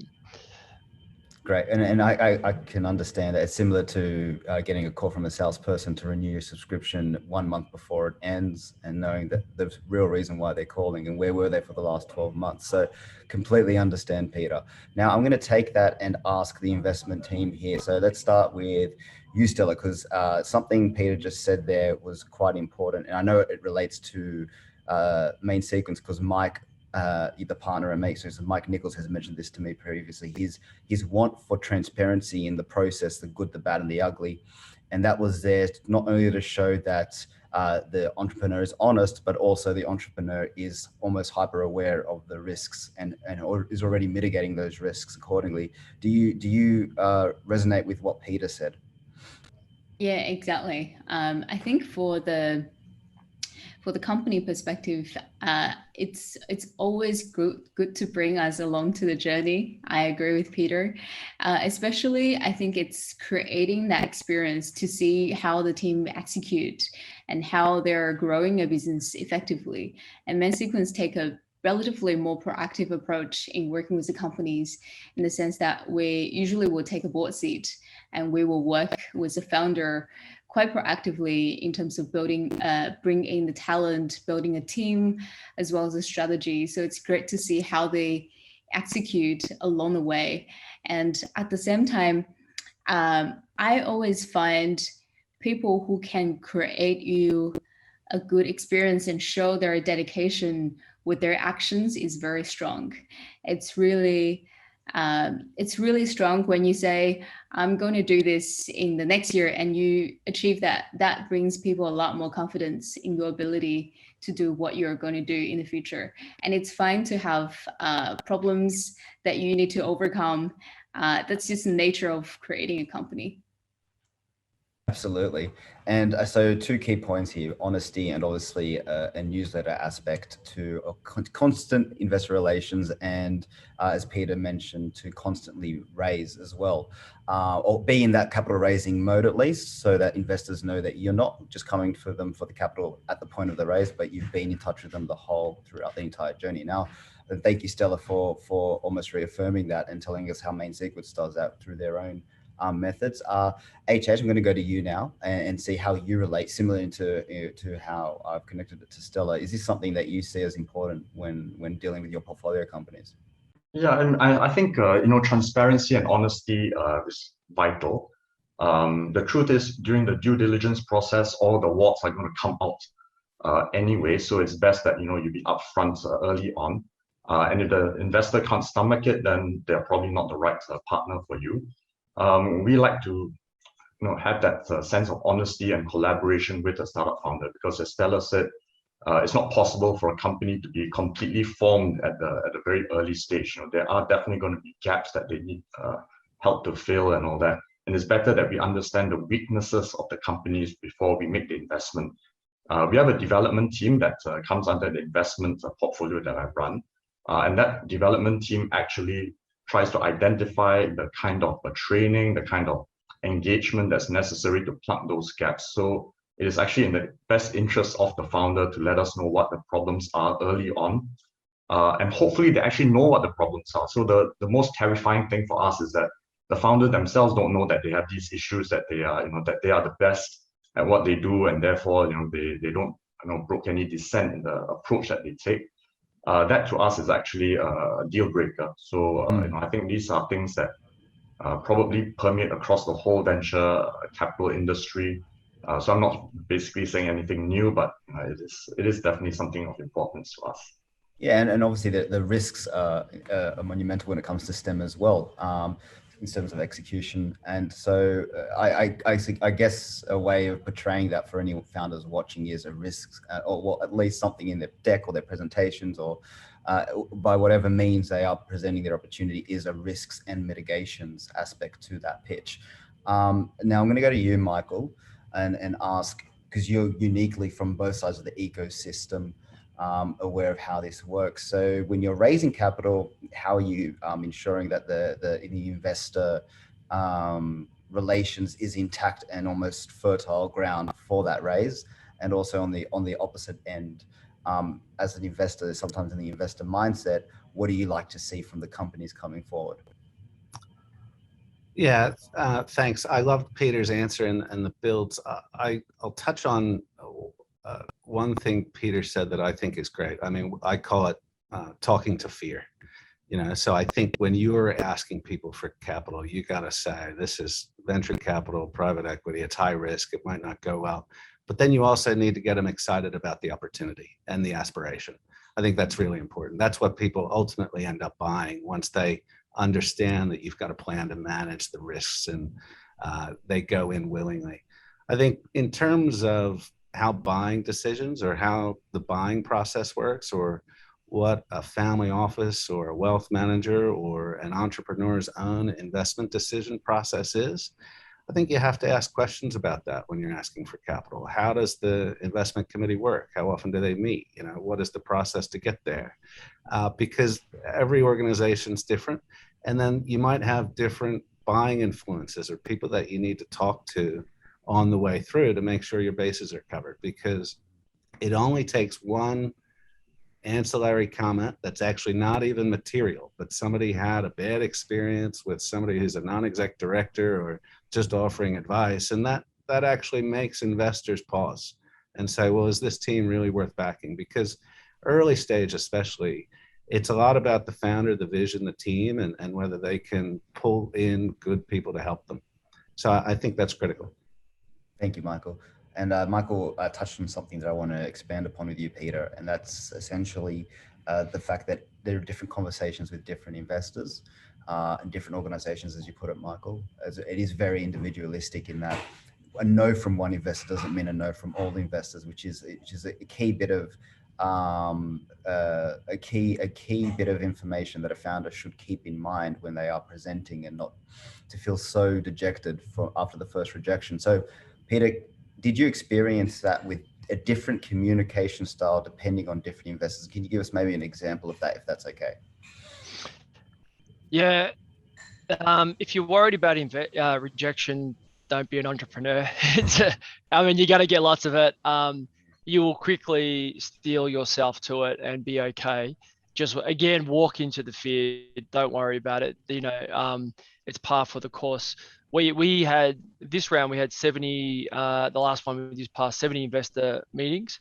And a lot of them were no's, but not no forever. It was we were too early at that time for a lot of those funds. So, a lot of the US ones like Andreessen and Arch and Founders Fund, and they wanted to see the next step, which now they're in play, all those guys. And it's good. You want to do your homework, obviously. You don't want to go cold into these meetings. You want to know who you're talking to. You want to get their background. Are they technical? Are they financial? Who is it? You got to be professional about how you handle this, because you change your communication style accordingly.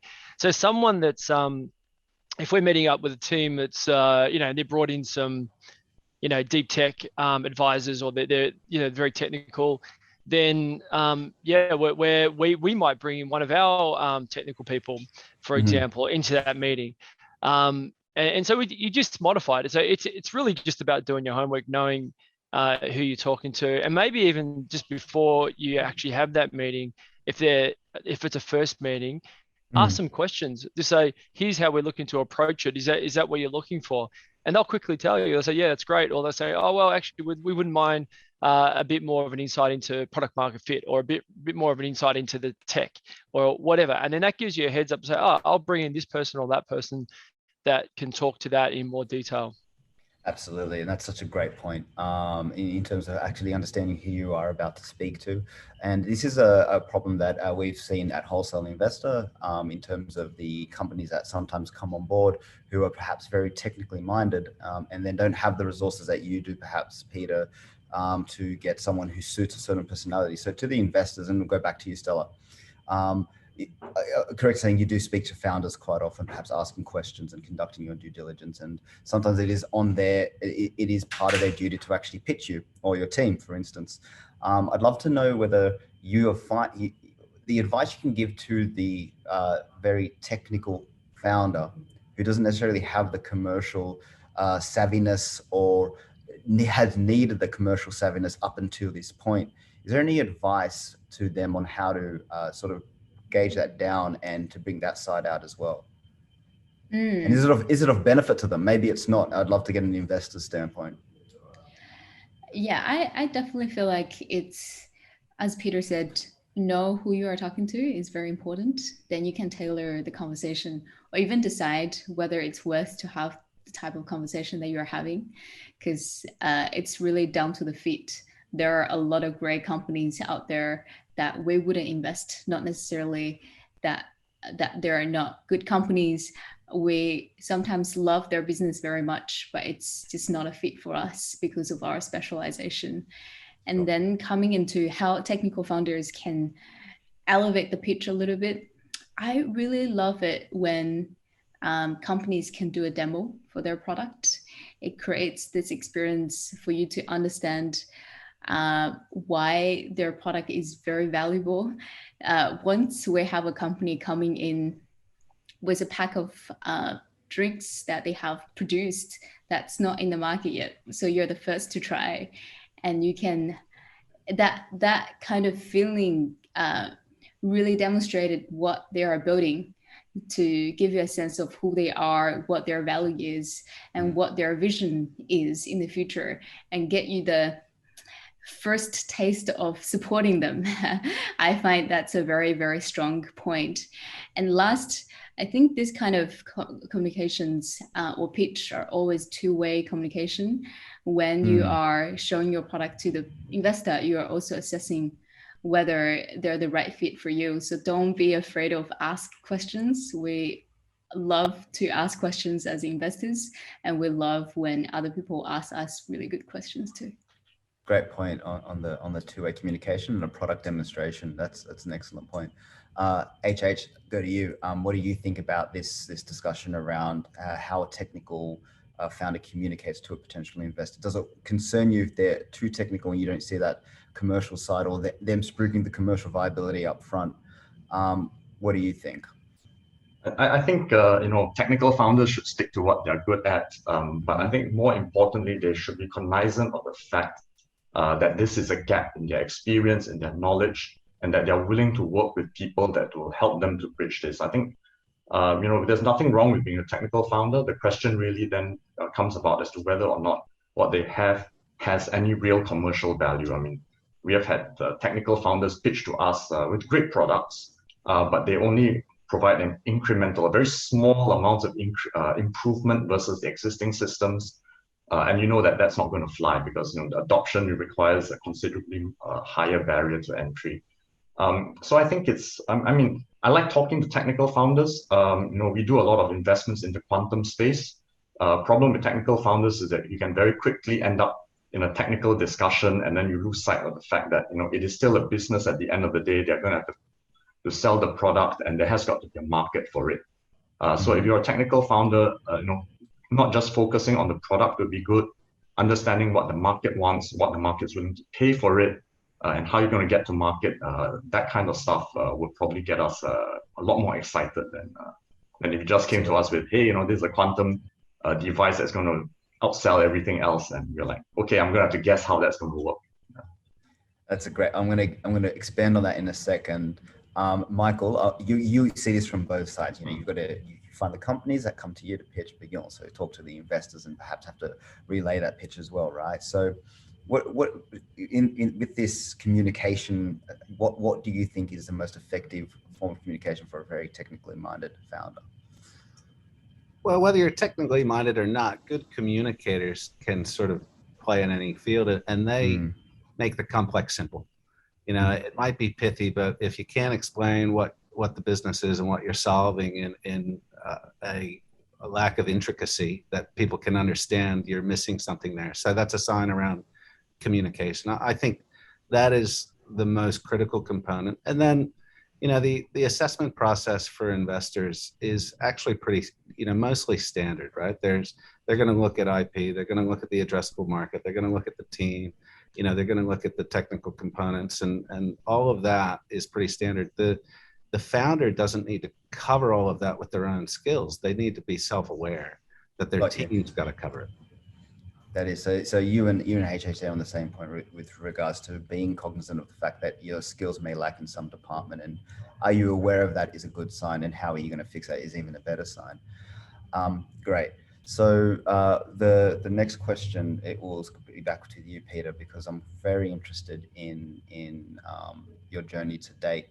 But one point that HH brought up was technical founders, I'm going to get rid of the word technical, founders in STEM in general often might get bogged down may fall in love with their products, but the product may not be the thing, or the service may not be the thing the market's demanding, and they don't understand why. It's like, no, but I still want to go with this.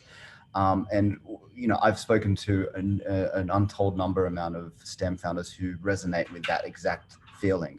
Did you feel that at first when you were developing your product, going through the R&D phase, and how did you sort of, if you did, how did you quash that and bring the commercial side out again? It's a really good question. There's a cliche.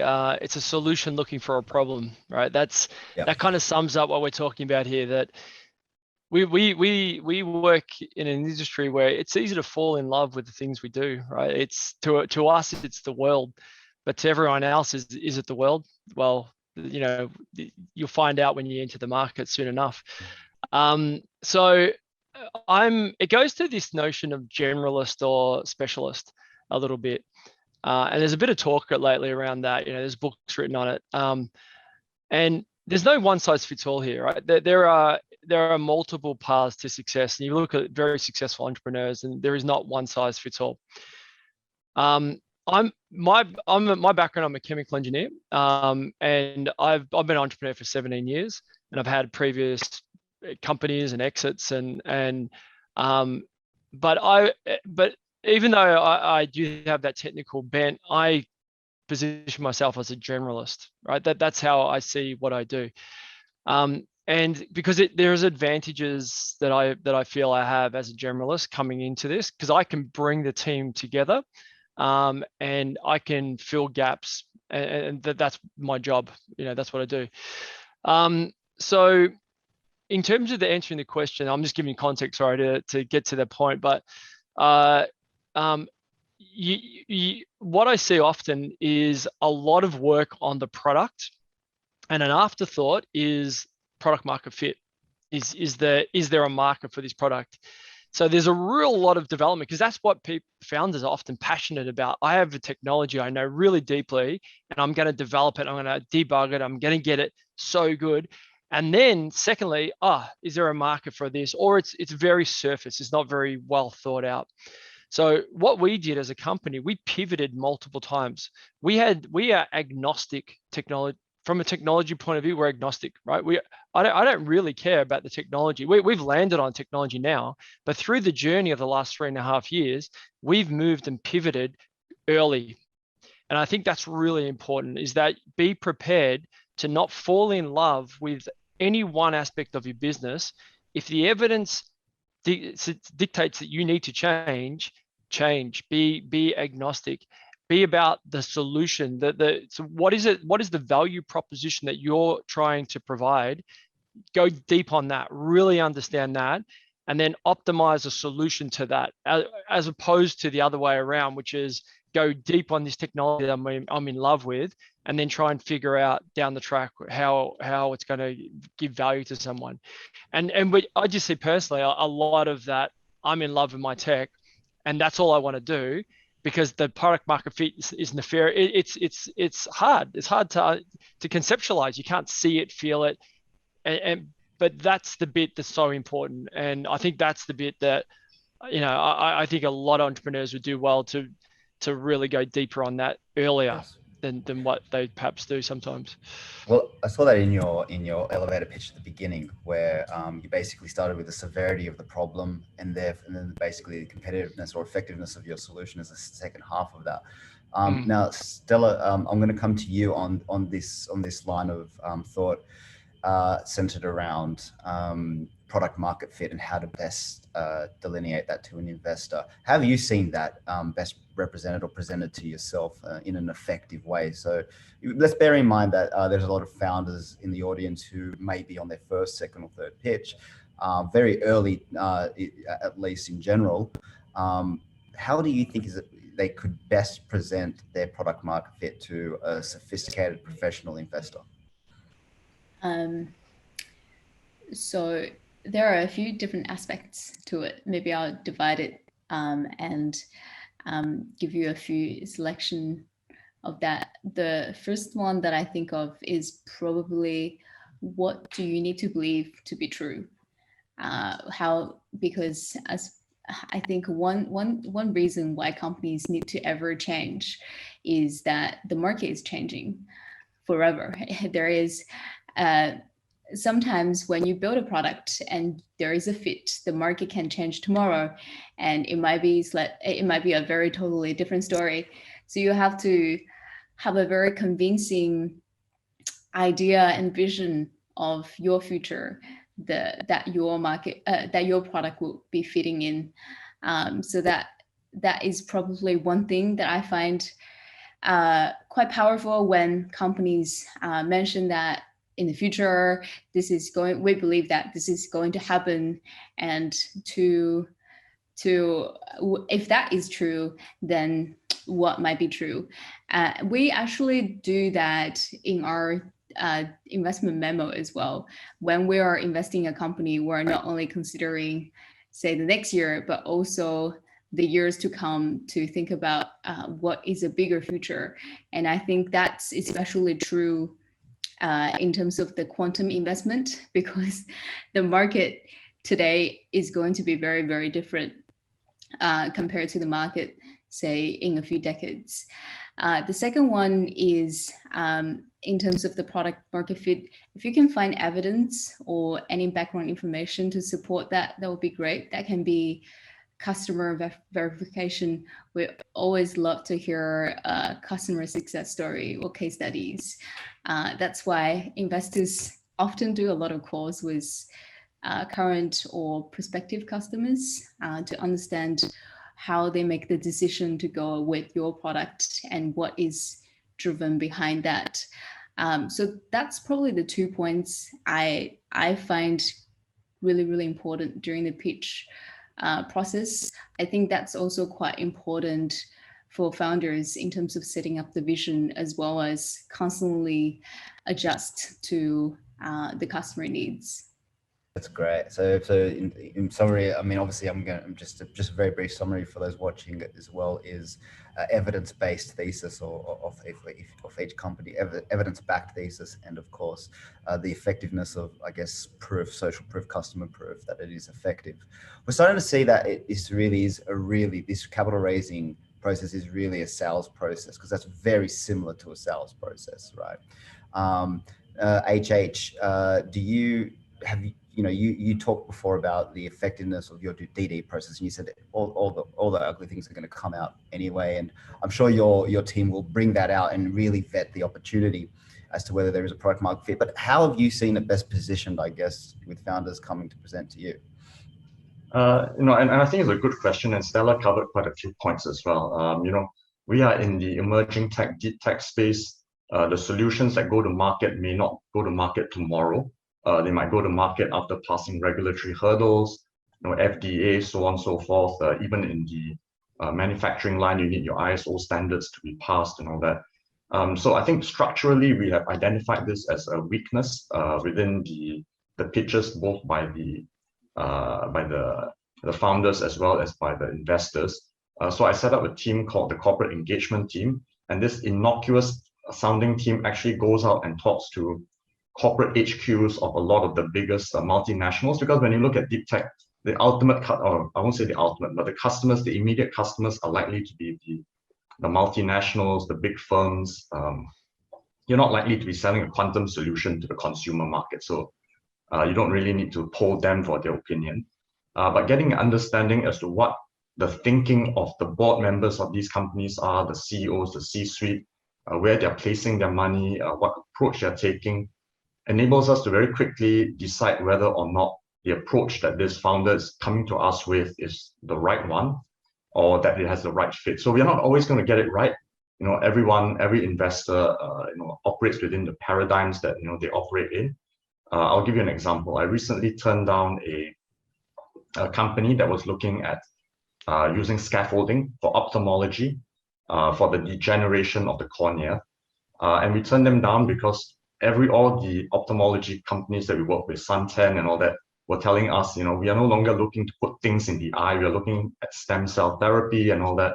So that's one where it's a case of the product might have worked. The product probably is excellent, but the industry has shifted to a completely different approach to the problem. So we decided to pass on that deal, even though I think the team was a pretty good one.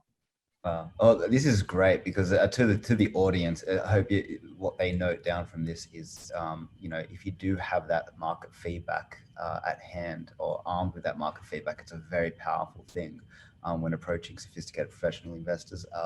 Michael, with you, have you seen a very effective method or what is your process of ensuring it's a product market fit when you talk to your portfolio companies and those you've invested in? Well, we're a growth stage fund, right? So we stay away from startups, and in one sense, we're doing that to de-risk, but in another sense, we're doing that to handle this question. I mean, 3 of the companies that we've invested in as a biotech fund already have products approved in the EU, right? And so we are going in to tackle the largest market, going into the US, right? So for us, we have evidence of robust clinical data, and we have a plan to design a proper US clinical trial. So I'll stress that. I think specific to the biotech sector where there's high regulatory hurdles, what you see some companies do to try to address this problem of market validation or users is they might actually design a trial that is not really what's going to satisfy the FDA. So you might do a pilot trial in Australia with a small cohort and designed in a manner that once you take that to the US, there's no guarantee that that's going to succeed. So I think that's a big call out for cash-strapped companies in this sector, that you've got to be careful on how you design that stuff and get the right guidance and advice, because it might actually not only cost more in the long run, it'll cost time as well. Excellent. Thank you, Michael. Now we're wrapping up, and I want to start with a bit of a fun, rapid question. And we'll start with you, Peter, from the founder perspective, and then we'll go to the investors on the panel. And we're going to talk about a major red flag when speaking with an investor. And it's weird to ask a founder that, because with investors, it's usually all green flags. But a major red flag with an investor, and also any call to action to the audience today. Good question. Okay, a major red flag from an investor. Look, I think if we're not just seeing a alignment of passion and excitement, if it's business as usual, if it's going through the motions, red flag, we're not interested. We're not looking for. We're looking for investors that are in alignment with us and our culture and how we see the vision. So that would be one red flag that you sometimes see, just because, and that's mainly just non-alignment. They're maybe in a different sector or whatever. You're gonna have to give me the second question again. Sorry, Sydney. A call to action. There's an audience of investors watching as well. Anything you want to say? You want to redo your elevator pitch?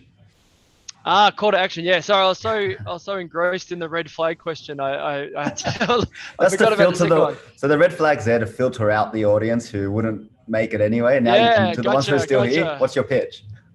Okay, so we, as I mentioned, we are always in capital raising mode. Every week we are having investor meetings. We're going to a round that is around $30 million US.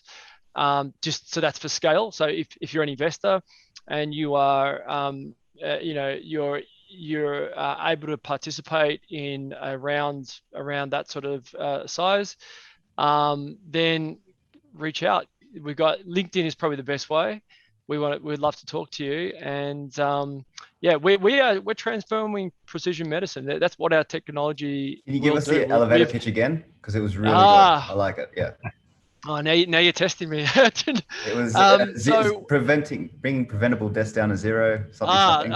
Yeah, the vision is a world of zero preventable deaths due to a lack of timely molecular patient data. And put that in perspective, literally hundreds of thousands of people die every year because clinicians lack that data. And that's the truth. Sepsis, there's a whole range of disease states where people die because they don't have this data. And that's the gap we are filling, and we're doing it right now. So that's the exciting future that we're working towards. Thank you, Peter. Thank you. Stella, a red flag when being presented to by a potential investment opportunity. I proposed that we do a reversing order because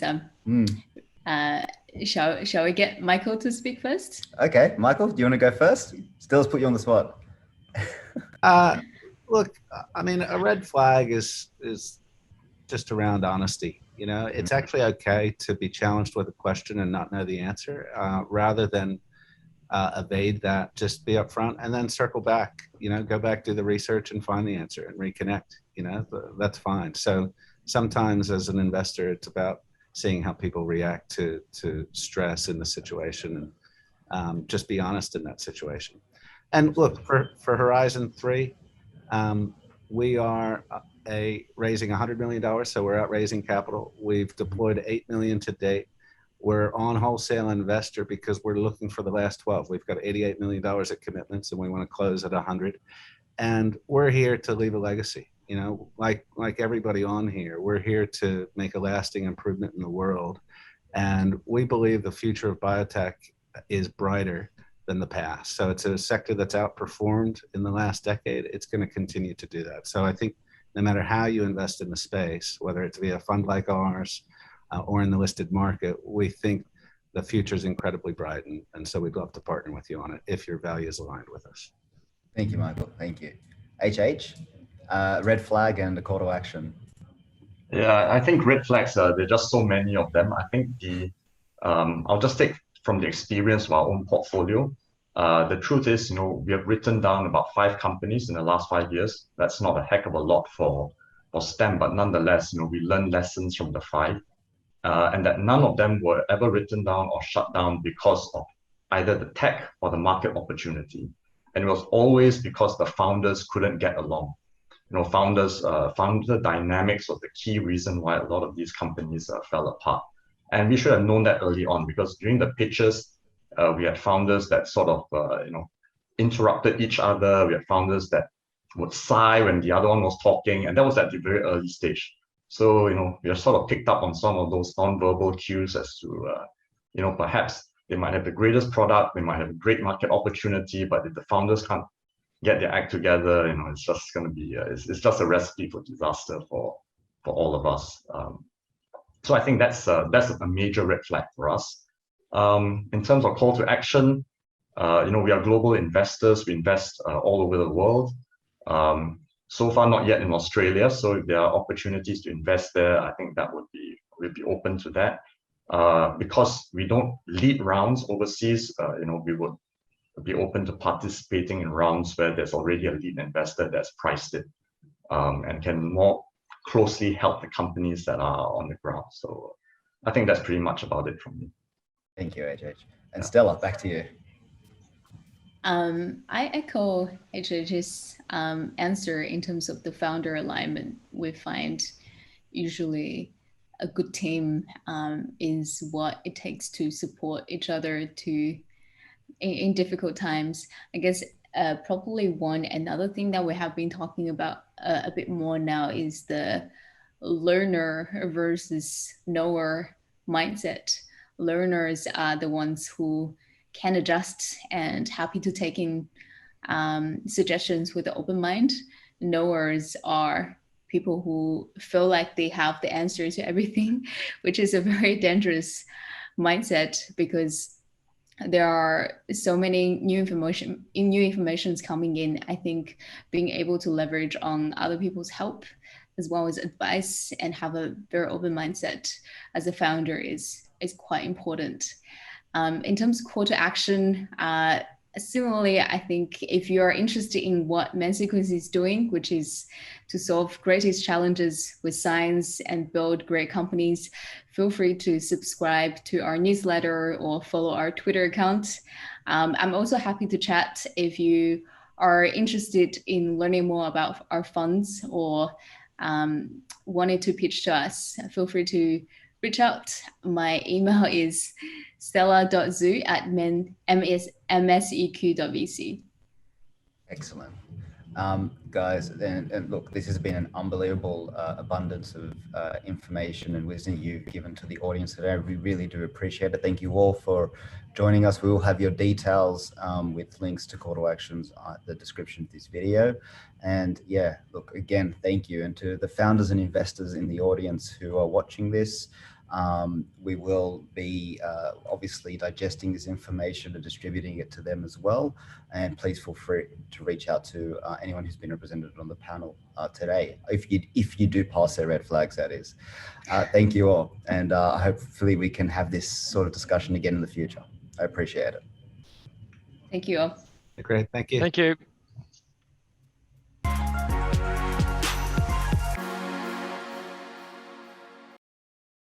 Thank you for joining us for day one of the STEM Virtual Investor Conference.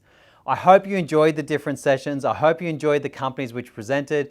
Obviously, there's still networking going on inside Brella. I highly recommend you go inside the app, network, chat with some of the companies that you've actually seen throughout the day or that you may have missed presenting.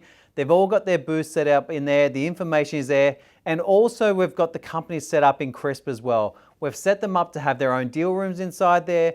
The majority of companies will have frequently asked questions, and also they'll have their pitch decks, etc. So everything we've done is just to really simplify the experience for you as an investor. Please go and take advantage of it both inside Brella and inside the Crisp app. And I'll see you for day 2 tomorrow.